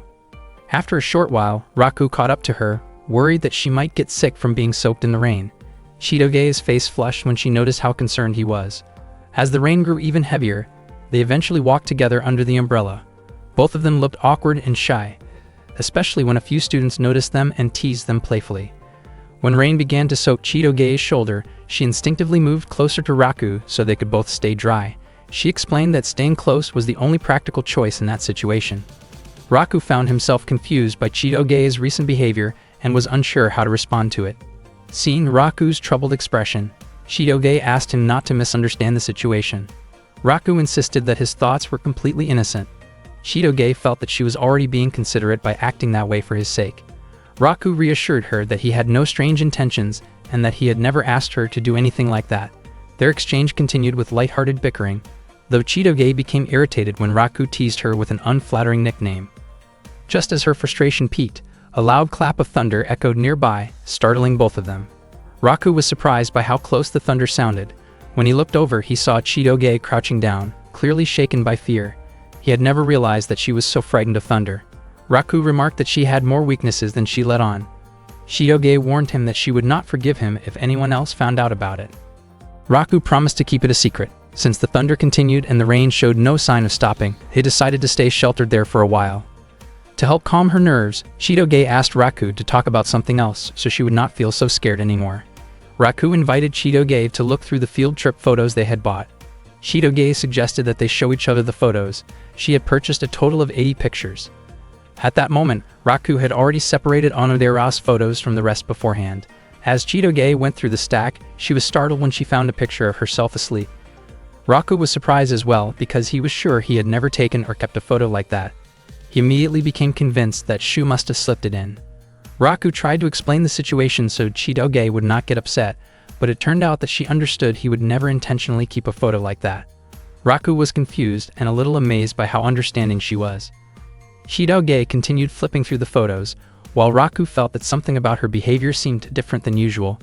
He praised her for being willing to spend so much money on the field trip photos, especially since she liked keeping memories and records of her friends.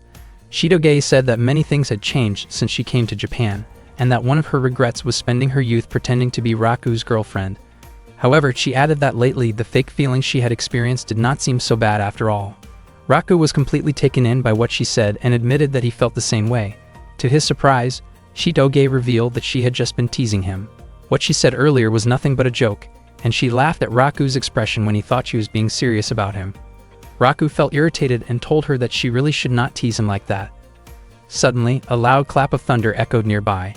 Chitoge was startled and instinctively clung to Raku out of fear.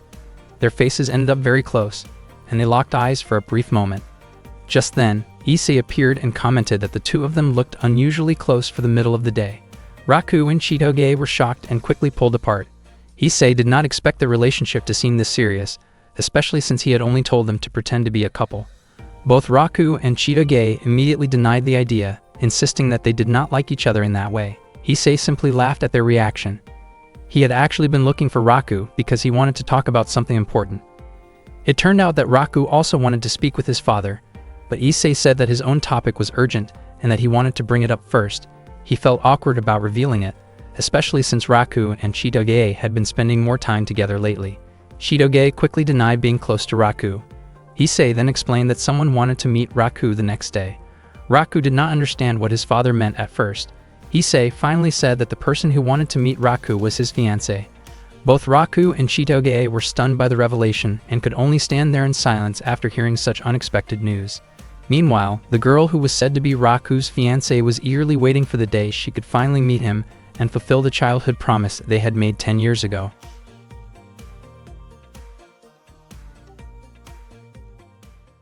Raku still could not believe that he had a fiancé who was going to visit the next day. He questioned his father about it. It turned out that when Issei had been drinking with an old friend, that young lady had repeatedly asked about Raku, who had been her fiancé since they were both children. The young lady planned to come the next day and did not want to face rejection. Issei asked Raku to keep her company and make her feel comfortable during the visit. Raku was shocked and asked his father to cancel the arrangement. Issei explained that it was not that simple, because canceling it could cause serious trouble if the young lady felt offended. Raku said that he had never even met the girl, so he did not see how he could possibly handle the situation. Issei then mentioned that Raku actually recognized her, because she was the girl in the photo Raku had been looking for the day before. Raku and Chitoge were both stunned to hear that. Issei still could not change his decision and made it clear that he was relying heavily on Raku. The next day at school, Raku was still thinking about the girl and felt unsure whether he could handle what was coming. Chitoge hoped that things would not get any worse. That day, Kyoko informed the students that a new transfer student would be joining their school. Raku did not expect that his class would receive so many transfer students at once. Kyoko soon called the new student to the front, and the moment the newcomer entered the classroom, everyone was captivated by her appearance. The girl introduced herself as Marika. The male students reacted with loud excitement, impressed by how beautiful she was. Onodera admitted to herself that Marika truly was very pretty, while Shukumi wondered whether she had looked like that on her own first day at school. The male students continued to act overly excited. Raku felt as though he might have met Marika before. Kyoko asked the class to calm down. Marika's face lit up when she saw Raku standing there. She quickly approached him and wrapped her arms around him in a tight embrace, expressing how much she had missed him. The entire class was shocked by the scene, and several of the male students looked visibly annoyed with Raku. Raku quickly stepped back, completely confused by Marika's actions. Marika apologized and explained that she had long dreamed of a moment like that. She wondered whether Marika knew Raku, and Marika responded with a smile, revealing that she was Raku's fiancée. The classroom erupted in chaos after that revelation. Raku himself had not known this, and he finally realized that Marika was the girl his father had been talking about. He also noticed that she looked exactly like the girl in the photo. Onodera was left speechless by what was happening. Shukumi told Marika to stay away from Raku, because he was Chitoge's boyfriend. Chitoge then pulled Raku closer and emphasized that Raku was her boyfriend at that moment. Raku apologized, explaining that he could not be with Marika. The tension in the classroom was thick. Marika insisted that she was more suitable to make Raku happy than Chitoge, making an unkind comparison that angered Chitoge deeply. Raku asked Chitoge to calm down. Shukumi became furious and stepped forward aggressively, creating an alarming situation.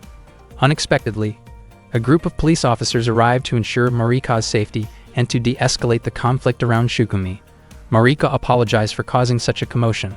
Marika then explained that her father was a police commissioner and extremely protective of her. Hearing this, Raku finally understood why his father had been too afraid to cancel the meeting, as doing so could have made the situation far more complicated. Marika then asked her personal attendant, Shinobu, to have the police stand down and leave the area. After everything settled, Marika suddenly looked weak and said she felt dizzy from overwhelming happiness. She had a very fragile constitution and asked Raku to escort her to the student infirmary. Marika took hold of Raku and led him there. Raku had no choice but to go along with her. At the same time, Shukumi was clearly irritated by Marika's behavior, and Chitoge also looked unhappy seeing Marika so close to Raku. Inside the student infirmary, Marika thanked Raku for bringing her there and said she felt much better thanks to him. She clung to his arm and began asking about their wedding date. Raku was completely shocked. He explained that until the day before he had not even known he had a fiancée, and he also admitted that he could not remember Marika. To him, someone he had not seen in 10 years felt like a stranger. He also thought that someone in Marika's position would usually resent being pushed into an arranged marriage by her father. Unexpectedly, Marika explained that she truly loved Raku, not because of the arrangement, but because she had fallen in love with him 10 years ago. Raku asked whether she remembered the promise they had made back then. Marika said she remembered everything clearly. Raku's face turned red as he realized that Marika was the girl from that promise long ago. Overcome with emotion, Marika hugged Raku again and urged him to marry her as soon as possible. Raku struggled to free himself and tried to put distance between them. Meanwhile, Chitoge and the others were listening from outside the student infirmary. From what they overheard, they misunderstood the situation and assumed something inappropriate was happening. Chitoge became furious and burst into the room. They saw Raku positioned awkwardly near Marika, which only worsened the misunderstanding. Raku tried desperately to explain what had really happened. Unfortunately, Chitoge, Shukumi, and Ruri looked deeply disappointed and lashed out at him with harsh words. Raku then tried to explain everything to Onodera, but she chose to walk away instead. Overcome with anger and frustration, Chitoge finally lost her temper and struck Raku in a moment of emotional outburst.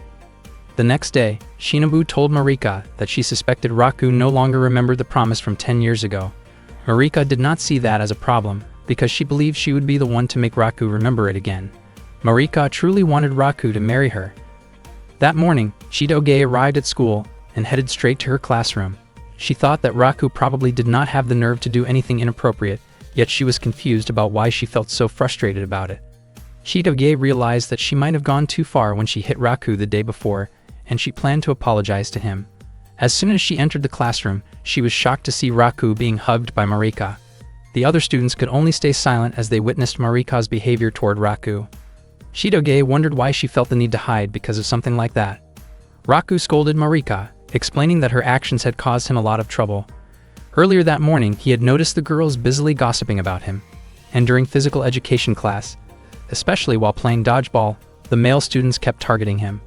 Marika was surprised to learn that Raku was actually quite popular at school. She wanted to talk with him more, so she decided to invite Raku on a date. Raku immediately refused and said that he already had a girlfriend. Marika looked deeply saddened, especially because she had been waiting for Raku all this time, and she was sure her father would be disappointed to hear about the rejection. Raku did not want a group of police officers causing trouble for his family, so he finally decided to accept the date. Marika was overjoyed when she heard his answer. Chitoge, Shukumi, Onodera, and Ruri all found out about their date. The next day, Raku waited for Marika at the shopping mall. He thought this would be his chance to ask her about the promise from 10 years ago. He left without telling Chitoge. Raku looked around for Marika, since she had not specified where they were supposed to meet. Before long, he saw several patrol cars escorting Marika.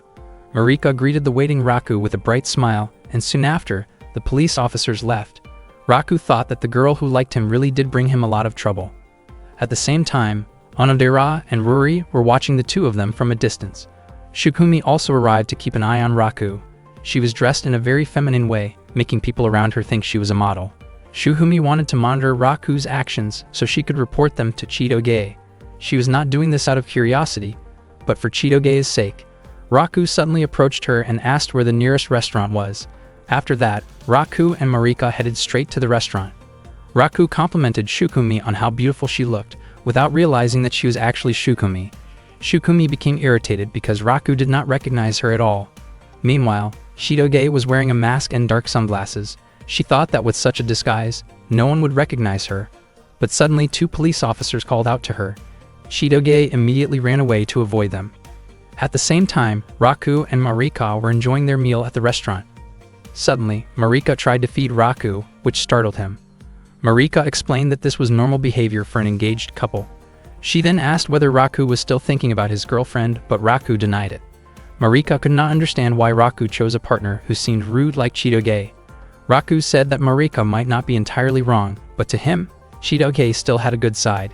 He was even confident that Marika and Chitoge could become good friends. Marika immediately rejected the idea, saying that she did not like girls with long hair. Raku was confused, since Marika herself had long hair. Marika then said that she really wanted to talk to Raku in private, and she pulled him along to another place. At that moment, Ruri and Onodera realized that Raku and Marika were no longer at their table. They began trying to look for them as well. Marika took Raku to a park and apologized for suddenly bringing him there. She asked what Raku wanted to talk about. Raku showed her a small photograph of the two of them. Marika was overjoyed when she saw the photo.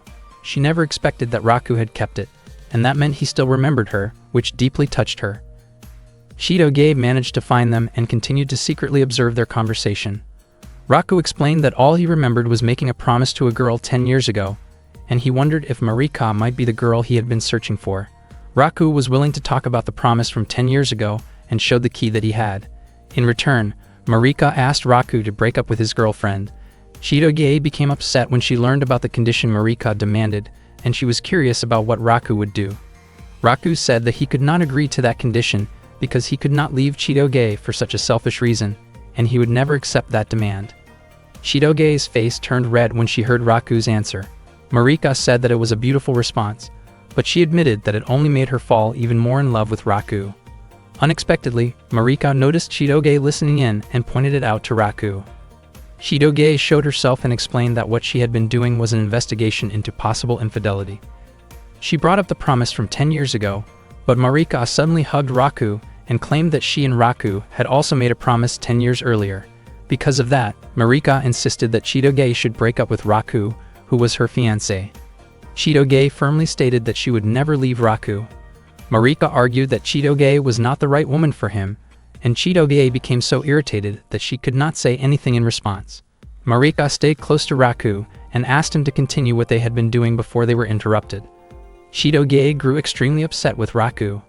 Raku tried to beg her to listen to his explanation, but Chitoge, overwhelmed by her emotions, reacted physically toward him. After that, Chitoge left the place. She felt relieved knowing that the girl who had made a promise with Raku long ago was not her, yet she was confused about why she felt so irritated by him. Raku was also confused and wondered why Chitoge seemed jealous of him. Afterward, Marika said goodbye and admitted that she had been very happy spending time with Raku. Raku did not understand Marika's attitude at all. Marika accidentally left her bag on a park bench, and Raku quickly picked it up and went after her to return it. Marika later met Shinobu. Shinobu said that Marika had been pushing herself too hard and believed that she must have been suffering because of the heat. She wondered why Marika had not worn a hat outside. It turned out that Marika had intentionally chosen not to wear one because she wanted Raku to keep looking at her face. Shinobu then left to get some medicine. Not long after that, Raku arrived and asked about Marika's condition. Marika was surprised to see him there. Raku immediately returned the bag she had left behind. Marika said that she only felt a little dizzy and that there was nothing to worry about. She then asked what Raku liked about Chitoge, considering her blunt way of speaking and her difficult personality. Raku explained that Chitoge often acted however she pleased, was quick to confront troublemakers, had strength comparable to a mountain gorilla, got angry easily, and constantly teased him in her diary. Even so, Chitoge was someone he could truly trust. Marika believed that Raku would trust her as well if he could remember her, but Raku did not remember Marika at all. He could not even recall ever meeting someone with such a distinctive way of speaking. Raku also could not remember what he might have done in the past that made Marika care for him so deeply. Marika then changed the way she spoke and asked whether Raku still did not remember her. She felt frustrated that Raku could not remember her, even though she had liked him ever since 10 years ago. She had tried growing out her hair and changing the way she talks so that Raku would like her. After hearing this, Raku finally realized that the girl standing in front of him might be Mary, his childhood friend.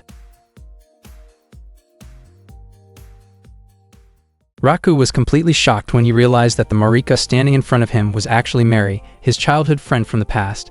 He only recognized her after Marika deliberately changed the way she spoke back to how she used to talk years ago. Even though Marika had promised herself that she would never speak that way in front of Raku again, she felt she had no choice but to do it so that he could remember her.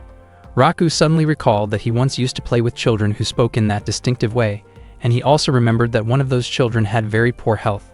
Marika admitted that she had met Raku during the summer 10 years ago. Raku then realized that this meant Mariko was the same as Onodera and Chitoge, who had also met him during that same summer 10 years earlier. Marika explained that she had been physically weak since childhood, which was why her father had taken her to a mountain sanatorium with fresh, clean air. At that time, Marika had been extremely bored from spending all her days inside a hospital room. One day, Raku suddenly appeared by the window of her room. Because of her illness, Marika rarely had the chance to play with other children outside. Raku came to see her and invited her to play. They introduced themselves to each other, and Raku called her Mary. Every day after that, Raku returned with small items he found in the mountains. Marika said that Raku's kindness always made her happy. One day, Marika's father asked whether she liked Raku, and if that was true, he intended to ask Raku to make a promise to marry her someday. The next day, Marika asked Raku what kind of girl he liked. Raku explained that he liked girls who were feminine and had long hair. From that moment on, Marika pushed herself with all her strength to learn and practice things she truly disliked. She worked tirelessly to master polite and refined manners of speaking. Marika did all of this so she could become the woman Raku dreamed of. Everything she went through was for the sake of meeting Raku again one day, and the promise she had made with him kept her moving forward. She apologized for changing so much, but explained that she only wanted Raku to understand her feelings. The photograph she kept was taken shortly before they were separated. Marika was happy that Raku still remembered the promise they made 10 years ago. Raku never imagined that Marika had gone that far for his sake, and he realized that the promise meant far more to her than he had ever expected. Marika admitted that she had acted selfishly just to make sure Raku remembered her, and she asked him not to force himself to remember if it was too painful. Raku felt guilty and immediately tried to concentrate harder to recall his memories of her. Marika looked genuinely happy seeing Raku make that effort, but deep down, she wanted him to remember the version of herself from that moment, someone who had grown into a charming young woman in his eyes. She wanted Raku to pay more attention to her and truly notice her presence. From that point on, Marika made up her mind that she would never allow Raku to forget her again. She casually pointed out that there was rice on Raku's face, causing him to panic and touch his own cheek in embarrassment. Unexpectedly, Marika gently kissed his cheek. She did it intentionally, hoping it would become a beautiful memory for both of them. Raku was left frozen and unable to react. Shortly after that, Marika quickly said her goodbyes and left. Raku's face turned bright red as he reacted in complete shock. Marika then walked toward Shinobu, feeling much better and believing she no longer needed her medication. The next day at school, Raku explained that he had met Marika 10 years ago, along with Chitoge and Onodera. He said that he learned this information from Chitoge's father.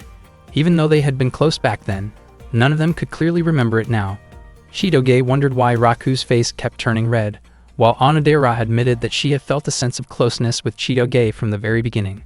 Raku explained that he had simply been waiting for the right moment to tell them both. Chitoge was surprised to learn that Onodera also possessed a key like hers. Onodera admitted that she did not truly understand what the key meant. According to Chitoge, it seemed likely that both she and Onodera had met Raku 10 years ago and made some kind of promise with him, which explained why they each had a key. Raku still could not remember the details, but he was certain that he had only made a promise to one person. Both Chitoge and Onodera felt confused and curious about what kind of promise it could have been, since neither of them remembered anything at all. Marika later admitted that she clearly remembered the promise she had made with Raku before they were separated, which was a promise to marry in the future. Everyone was shocked to hear this. Chitoge asked Raku if Marika was truly the person he had been searching for all this time, but Raku still could not say for certain. Onodera began to wonder whether she might have made a similar promise with him long ago. Chitoge never expected a childhood promise to carry such serious weight. Raku questioned why there were 3 keys in total, feeling confident that Marika must know something about it. Marika admitted that she did not know the reason either, and she was just as confused about why anyone else would have the same kind of key. She also recalled that Raku once told her he had played with other children besides her. Marika openly admitted how deep her feelings for Raku were, which was why she had made such a serious promise in the first place. In her view, only one of the 3 keys was real, while the others must be replicas. Onodera suggested that the only thing they could do for now was wait until Raku's pendant was fully repaired. No matter what happened, the most important thing for Marika was her belief that Raku would eventually marry her, especially since they had shared an intimate moment. Chitoge immediately doubted that claim and believed it was nothing more than an exaggeration. Raku fell silent, his face turning red once again. Seeing his reaction, both Chitoge and Onodera were stunned. Raku tried to explain that the situation was not what they were imagining, and that it had happened unexpectedly. Chitoge became extremely irritated and criticized Raku harshly for being careless with someone he had only recently reconnected with. Marika stated that it was already obvious that she was the one who suited Raku the most. Chitoge responded by calling Marika a shameless girl who was trying to steal someone else's boyfriend, but Marika confidently claimed that she was far sweeter compared to someone as rough as Chitoge. The two of them continued to argue, each insisting that she was the most suitable person to stand by Raku's side. They even brought the question to Onodera, who looked startled and unsure how to respond. Marika then asked how Raku appeared from Onodera's own perspective, adding that it seemed like Onodera had once made a promise to marry him as well. Onodera was reminded of the photo of Chitoge that Raku had bought before. She admitted that she had once shared such a promise, but for her, Raku was now someone she considered a close friend. Hearing that answer, Marika invited Onodera to become her friend, but Chitoge immediately objected, saying that Onodera was already her close friend. Raku felt slightly disappointed because he was seen as nothing more than a good friend. Onodera had indeed met Raku in the past, and he might have been her first love, but she understood that at the time, Raku likely had feelings for Chitoge. Chitoge found it strange, especially since Raku did not remember anything about Marika at all. Suddenly, Marika began speaking in the same refined manner she had used before, which surprised both Onodera and Chitoge. The next day, Marika approached Raku at his desk and urged him to meet her father so they could decide on an engagement date. Chitoge was clearly irritated by this. Raku pointed out that he had not even decided who his fiancé would be, but Marika confidently said that their engagement would not be cancelled. She also tried to act overly affectionate toward him, but Raku explained that he was still too young to even think about marriage. Chitoge wondered how Marika could say such things so casually in front of someone who was supposed to be Raku's girlfriend. Marika instead thanked Chitoge for taking such good care of her future husband. From Chidoge's point of view, since Raku did not even know about the engagement, it could not be considered valid. Marika explained that in the past, engagements were often decided by an agreement between parents, and if Chidoge wanted to object, the only way was to speak directly to Marika's father. Later that afternoon, while taking care of the plants, Chidoge asked Raku what he planned to do. Raku admitted that he did not know, especially since Marika was pressuring him so strongly and he found it hard to refuse her.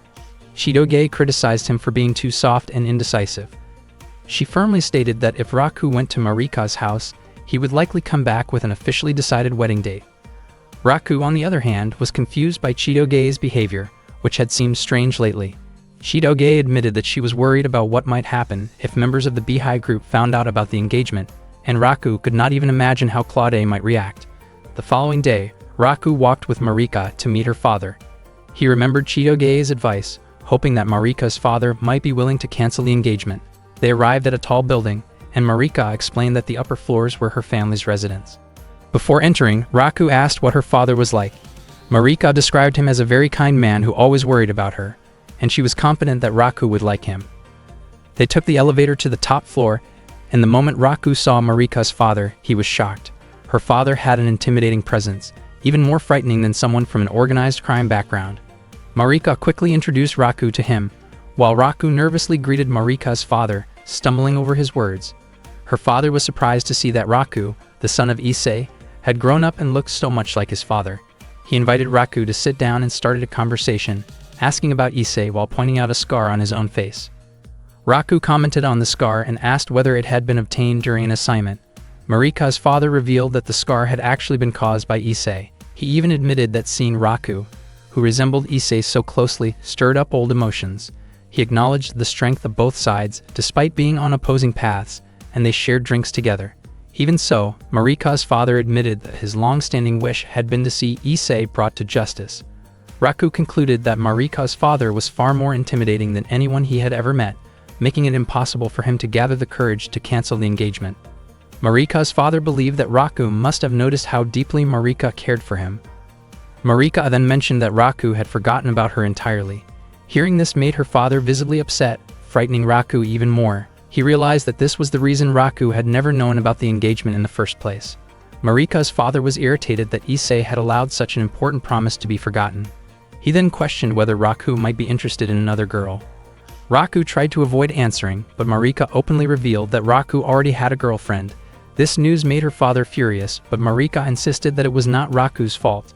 She also stated that she was not bothered by it and had already resolved to win Raku over fairly, believing that only by doing so would she be worthy of marrying him. Marika's father asked whether Raku was truly that close to Marika. Overwhelmed by fear, Raku could not tell the full truth. He chose to say that he and Marika would maintain a respectful and careful relationship. However, Marika brought up their past closeness in a way that made her father even angrier, leaving Raku completely terrified. Marika then excused herself to prepare tea, while Raku was left alone, feeling deeply anxious and unsure of how he could possibly explain himself to Marika's father. Marika's father explained that Marika used to be a good girl, but back then she constantly bragged about Raku and often lied about small, trivial things. He also mentioned that Marika still kept some old scrap items that Raku had brought to the hospital long ago. Raku never expected that Marika would still be holding on to those things. Raku then admitted to Marika's father that there was someone he liked, and that person was not Marika.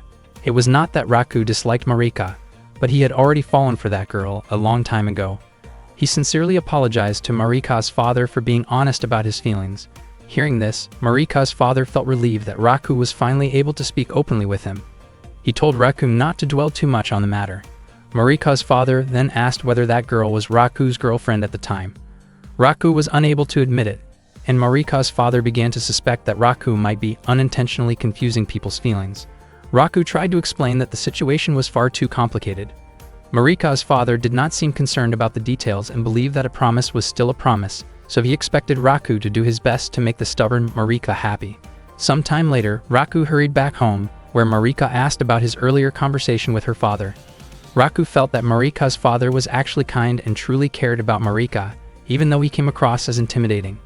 Marika was pleased to hear that Raku got along well with her father, especially since she believed that her father would one day become Raku's father-in-law.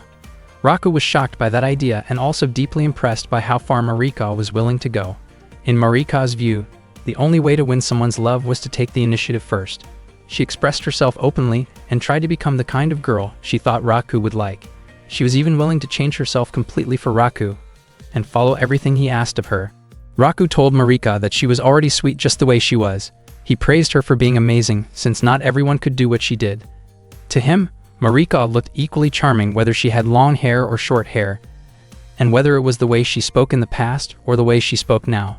Hearing this, Marika's face turned red and she became extremely embarrassed. She tried to avoid him and asked Raku not to look at her. Raku could not understand why Marika suddenly acted so differently. Marika then hid herself, and Raku assumed that she was simply feeling shy around him. Marika denied that assumption and asked Raku not to come any closer. Marika later complained to her father that Raku had made her uncomfortable. After hearing this, her father confronted Raku and expressed his displeasure. Raku insisted that he had done nothing wrong. Meanwhile, Shidoge was still lying alone in the sun, looking gloomy, while Claude watched over her with deep concern. One summer day, Onodera was spending time with Ruri. Ruri could not understand why there had still been no progress in the relationship between Raku and Onodera. She felt that Onodera was being too passive. All this time, Ruri had been trying to create opportunities for Onodera, so she suggested that Onodera should simply invite Raku to go out together. Feeling shy, Onodera said that Raku had actually promised to stop by her house the next day. Ruri was completely shocked when she heard that. Earlier, on the last day of school before the summer vacation, Onodera had met Raku and asked whether he had any plans for the upcoming weekend. Raku initially thought that Onodera was asking him out, but it turned out that she was inviting him to work a part-time job with her instead. One of the employees at her family's business was unable to come in, and Onodera's mother was looking for someone who was good at cooking. Onodera did not know anyone else who could cook well besides Raku. Raku was genuinely happy to receive that offer. Raku never expected that he would be able to see Onodera during the summer vacation. He had never worked a part-time job before, but he wanted to show his abilities in front of her. He soon arrived at the traditional Japanese sweets shop owned by Onodera's family. As soon as he opened the door, he saw Onodera's mother speaking angrily on the phone. Raku felt intimidated by the atmosphere, especially when she sharply questioned why a student had come to her shop. Not long after that, Onodera arrived and calmed her mother down, explaining that the boy was her friend and that he would be working there part-time. Raku was captivated by the sight of Onodera wearing the shop's employee uniform, which made her look especially sweet. Onodera's mother was surprised to learn that the person Onodera claimed was good at cooking was actually her classmate. She doubted Raku's abilities, believing that the kitchen was a serious place meant for skilled professionals, and that it was unlikely for a high school student to be truly proficient at cooking. Onodera explained that Raku cooked large meals for his family every day. Wanting to see proof, her mother asked Raku to make something for her. She implied that his skills would be judged by the taste of what he made. Raku had studied Japanese sweets before, but he had never practiced making them directly. He looked very nervous, but when he glanced at Onodera, she kept encouraging him and believed that he could do it. Raku immediately got to work. Onodera's mother watched as he carefully cleaned the water splashes from the bowl.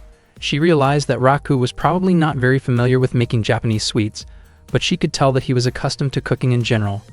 Before long, Raku successfully completed a Japanese sweet. When Onodera's mother tasted it, she was very pleased and suddenly expressed strong approval of Raku, even suggesting that he would make a good future partner for her daughter. Raku was completely taken aback by that reaction. Onodera's mother smiled and remarked that Onodera had brought home a dependable young man. She felt that Raku had excellent skills and the potential to help manage the family business in the future. She accepted Raku as a part-time worker at the shop and asked Onodera to teach him how to make simple sweets. She decided to watch over the shop while they worked together. She also wondered why Onodera's face had turned red whenever she was near Raku, and she teased her for taking advantage of the opportunity to introduce him to her mother. Onodera felt extremely embarrassed by the teasing. Although she was flustered, Raku commented that Onodera's mother was an impressive person. Onodera asked Raku not to worry too much about her mother's remarks, and then she began explaining how to make the sweets. Onodera explained each step carefully on how to make delicious Japanese sweets. Raku continued stirring the mixture and was surprised that Onodera remembered every single step. He asked whether she often made sweets. Onodera denied it, saying that she never helped with cooking because she was not good at it. Since childhood, She had simply enjoyed watching the process. She once had the chance to make sweets herself, but the people who ate them ended up feeling unwell, and the shop had to close for 3 days afterward. Raku never imagined that Onodera had such an extreme story from her childhood. Onodera added that there was one thing she was praised for, which was the finishing touch. She was especially skilled at decorating sweets and making them look more beautiful. Raku praised the appearance of the sweets that Onodera shaped. At that moment, Raku had just finished preparing the mixture. Onodera suggested that Raku focus on adjusting the flavor while she handled the appearance. That way, they could create delicious Japanese sweets together. To Raku, her words sounded almost like a proposal meant for the future they might share. Just then, Onodera's mother mentioned that she needed to step out for a short while and reminded them to take good care of the shop while she was gone. Raku felt as if a powerful tremor had struck his heart, making him want to stay right where he was and imagine building a happy family someday. Not long after that thought crossed his mind, a customer arrived at the shop. The elderly man looked genuinely delighted to see Onodera taking care of the store. The customer was Yoshino, a man who had been a regular at Onodera's family candy shop for a very long time. Onodera prepared Yoshino's usual order, just like she always did. As usual, Yoshino lightly teased her by suggesting they spend time together sometime, but Onodera simply responded with a warm smile. Raku felt uncomfortable with Yoshino's behavior, so he stepped in, gently pulled Yoshino away from the counter, and handed him his change. After that, Yoshino left the shop without any trouble. Raku never expected that even an elderly customer could behave in such a playful way. Onodera smiled and calmly explained that some customers were just like that. She then asked whether Raku was still dating Chitoge. Raku almost denied it out of reflex, but he quickly caught himself and admitted that he was still in a relationship with her. Suddenly, Onodera revealed that she had actually known the truth about Raku and Chitoge's relationship for a long time. Raku was shocked and immediately wondered how she could have known. It turned out that Chitoge had told her everything a long time ago, and Onodera had assumed that Raku already knew she was aware of it. Raku could not understand why Chitoge had never told him about that. Onodera then realized why Raku had continued pretending to be Chitoge's boyfriend whenever he was alone with her. However, she still did not understand why Raku had been hiding Chitoge's photo, and she did not yet have the courage to ask him about it. Meanwhile, Raku began to wonder whether this meant he might finally be able to confess his feelings to Onodera. His heart started pounding intensely, but he knew that confessing was not something he could do so casually. He would need the right moment. Outside, the wind was blowing fiercely, and even the weather forecast had warned of a storm that day. Soon after, heavy rain began pouring down, and Raku started worrying about Onodera's mother. Not long after that, Onodera's mother called and explained that she could not make it home because the storm was too strong. She asked Onodera to take care of the shop and also suggested that Raku stay over for the night. Raku was completely caught off guard by that suggestion and reacted with extreme surprise. He never imagined he would be allowed to stay at Onodera's house. He asked whether anyone else was home. Onodera explained that her father was away on business and could not return, while her younger sister was living in a dormitory. That was when Raku learned for the first time that Onodera had a younger sister. After thinking it over, Raku felt that staying over might not be necessary. He borrowed an umbrella and decided to head home, but the storm had grown far too dangerous. Realizing the situation was unsafe, he returned inside, feeling confused about how things had turned out this way. Raku wondered what Onodera might be feeling at that moment. She might have been nervous as well. Her face turned red, and she could not stop smiling. Her heart was beating faster than it had earlier when they were working together. Onodera tried to act normal and asked what they should do about dinner. Unexpectedly, Raku pointed out that she had been smiling non-stop. Onodera brushed it off by saying that she had just remembered a funny TV show. Still, she could not fully hide her reaction, and Raku became convinced that she was feeling nervous. Trying not to panic, Onodera suggested that they talk in her room. Raku was startled by the suggestion, and even Onodera herself seemed surprised that she had said something so bold. Raku asked whether she was really sure about letting him into her room. Looking flustered, Onodera said she needed to tidy it up first. She quickly rushed to her room to clean it as fast as she could. After that, she changed her clothes and came back out, making sure to hide the photo of Raku that had been sitting on her desk. Not long after that, Onodera's voice was heard inviting Raku to come in. Raku felt a little nervous because this was the first time he had ever entered a girl's bedroom. As soon as he opened the door, Onodera greeted him warmly. Raku took in the sight of Onodera's room, which felt cute, neat, and pleasantly scented. Onodera soon went downstairs to prepare some tea. While waiting, Raku looked around the room, from the bed to the study desk, that Onodera usually used. His thoughts briefly wandered to the idea that this was the space where Onodera spent her private daily routines, and he immediately shook his head, lightly scolding himself for letting his imagination go in an inappropriate direction. He then noticed a photo placed on Onodera's desk and guessed that it might be a picture of a boy she admired. Curious, he slowly leaned closer to take a look, but just as he did, Onodera returned with the drinks. Raku quickly stepped away from the desk. Onodera served the tea and invited Raku to chat with her. However, as time passed, neither of them managed to say a single word. The silence made the atmosphere awkward. Suddenly, Onodera suggested playing a word chain game. Raku declined because he felt that they had not actually run out of things to talk about. According to Onodera, the situation itself was making them nervous, even though they normally talked to each other without any trouble. Raku did not want to confuse Onodera any further, and he felt that, as a guy, he should take the initiative. He asked whether Onodera still had their middle school yearbook, thinking it might become a good conversation starter. Onodera immediately brought out the middle school photo album, and the two of them began reminiscing about their time back then. Even though it had only been about half a year since they graduated from middle school, they genuinely missed those days. Onodera showed a photo of herself with Ruri from a first-year class game competition, explaining that it was when she first became friends with Ruri. Raku and Onodera talked about how they had been in the same class since second year, but only really started talking during their third year. Raku looked closely at the photos of Onodera from middle school and thought she looked incredibly sweet. Every photo of her felt charming to him, and he found himself easily spotting her in each picture. Raku then wondered why there were no photos of himself in the album. Onodera showed him several pictures where he appeared, and even though he looked younger and smaller in some of them, she had no trouble finding him. Onodera mentioned that Raku stood out and was quite popular during middle school. Raku denied it, and said that Onodera was actually the popular one. Onodera also added that Raku was a genuinely kind person. Suddenly, Onodera mentioned that she knew there had been a girl who liked Raku back in middle school. Raku was surprised and became curious about who that girl was. Onodera only smiled and kept it a secret.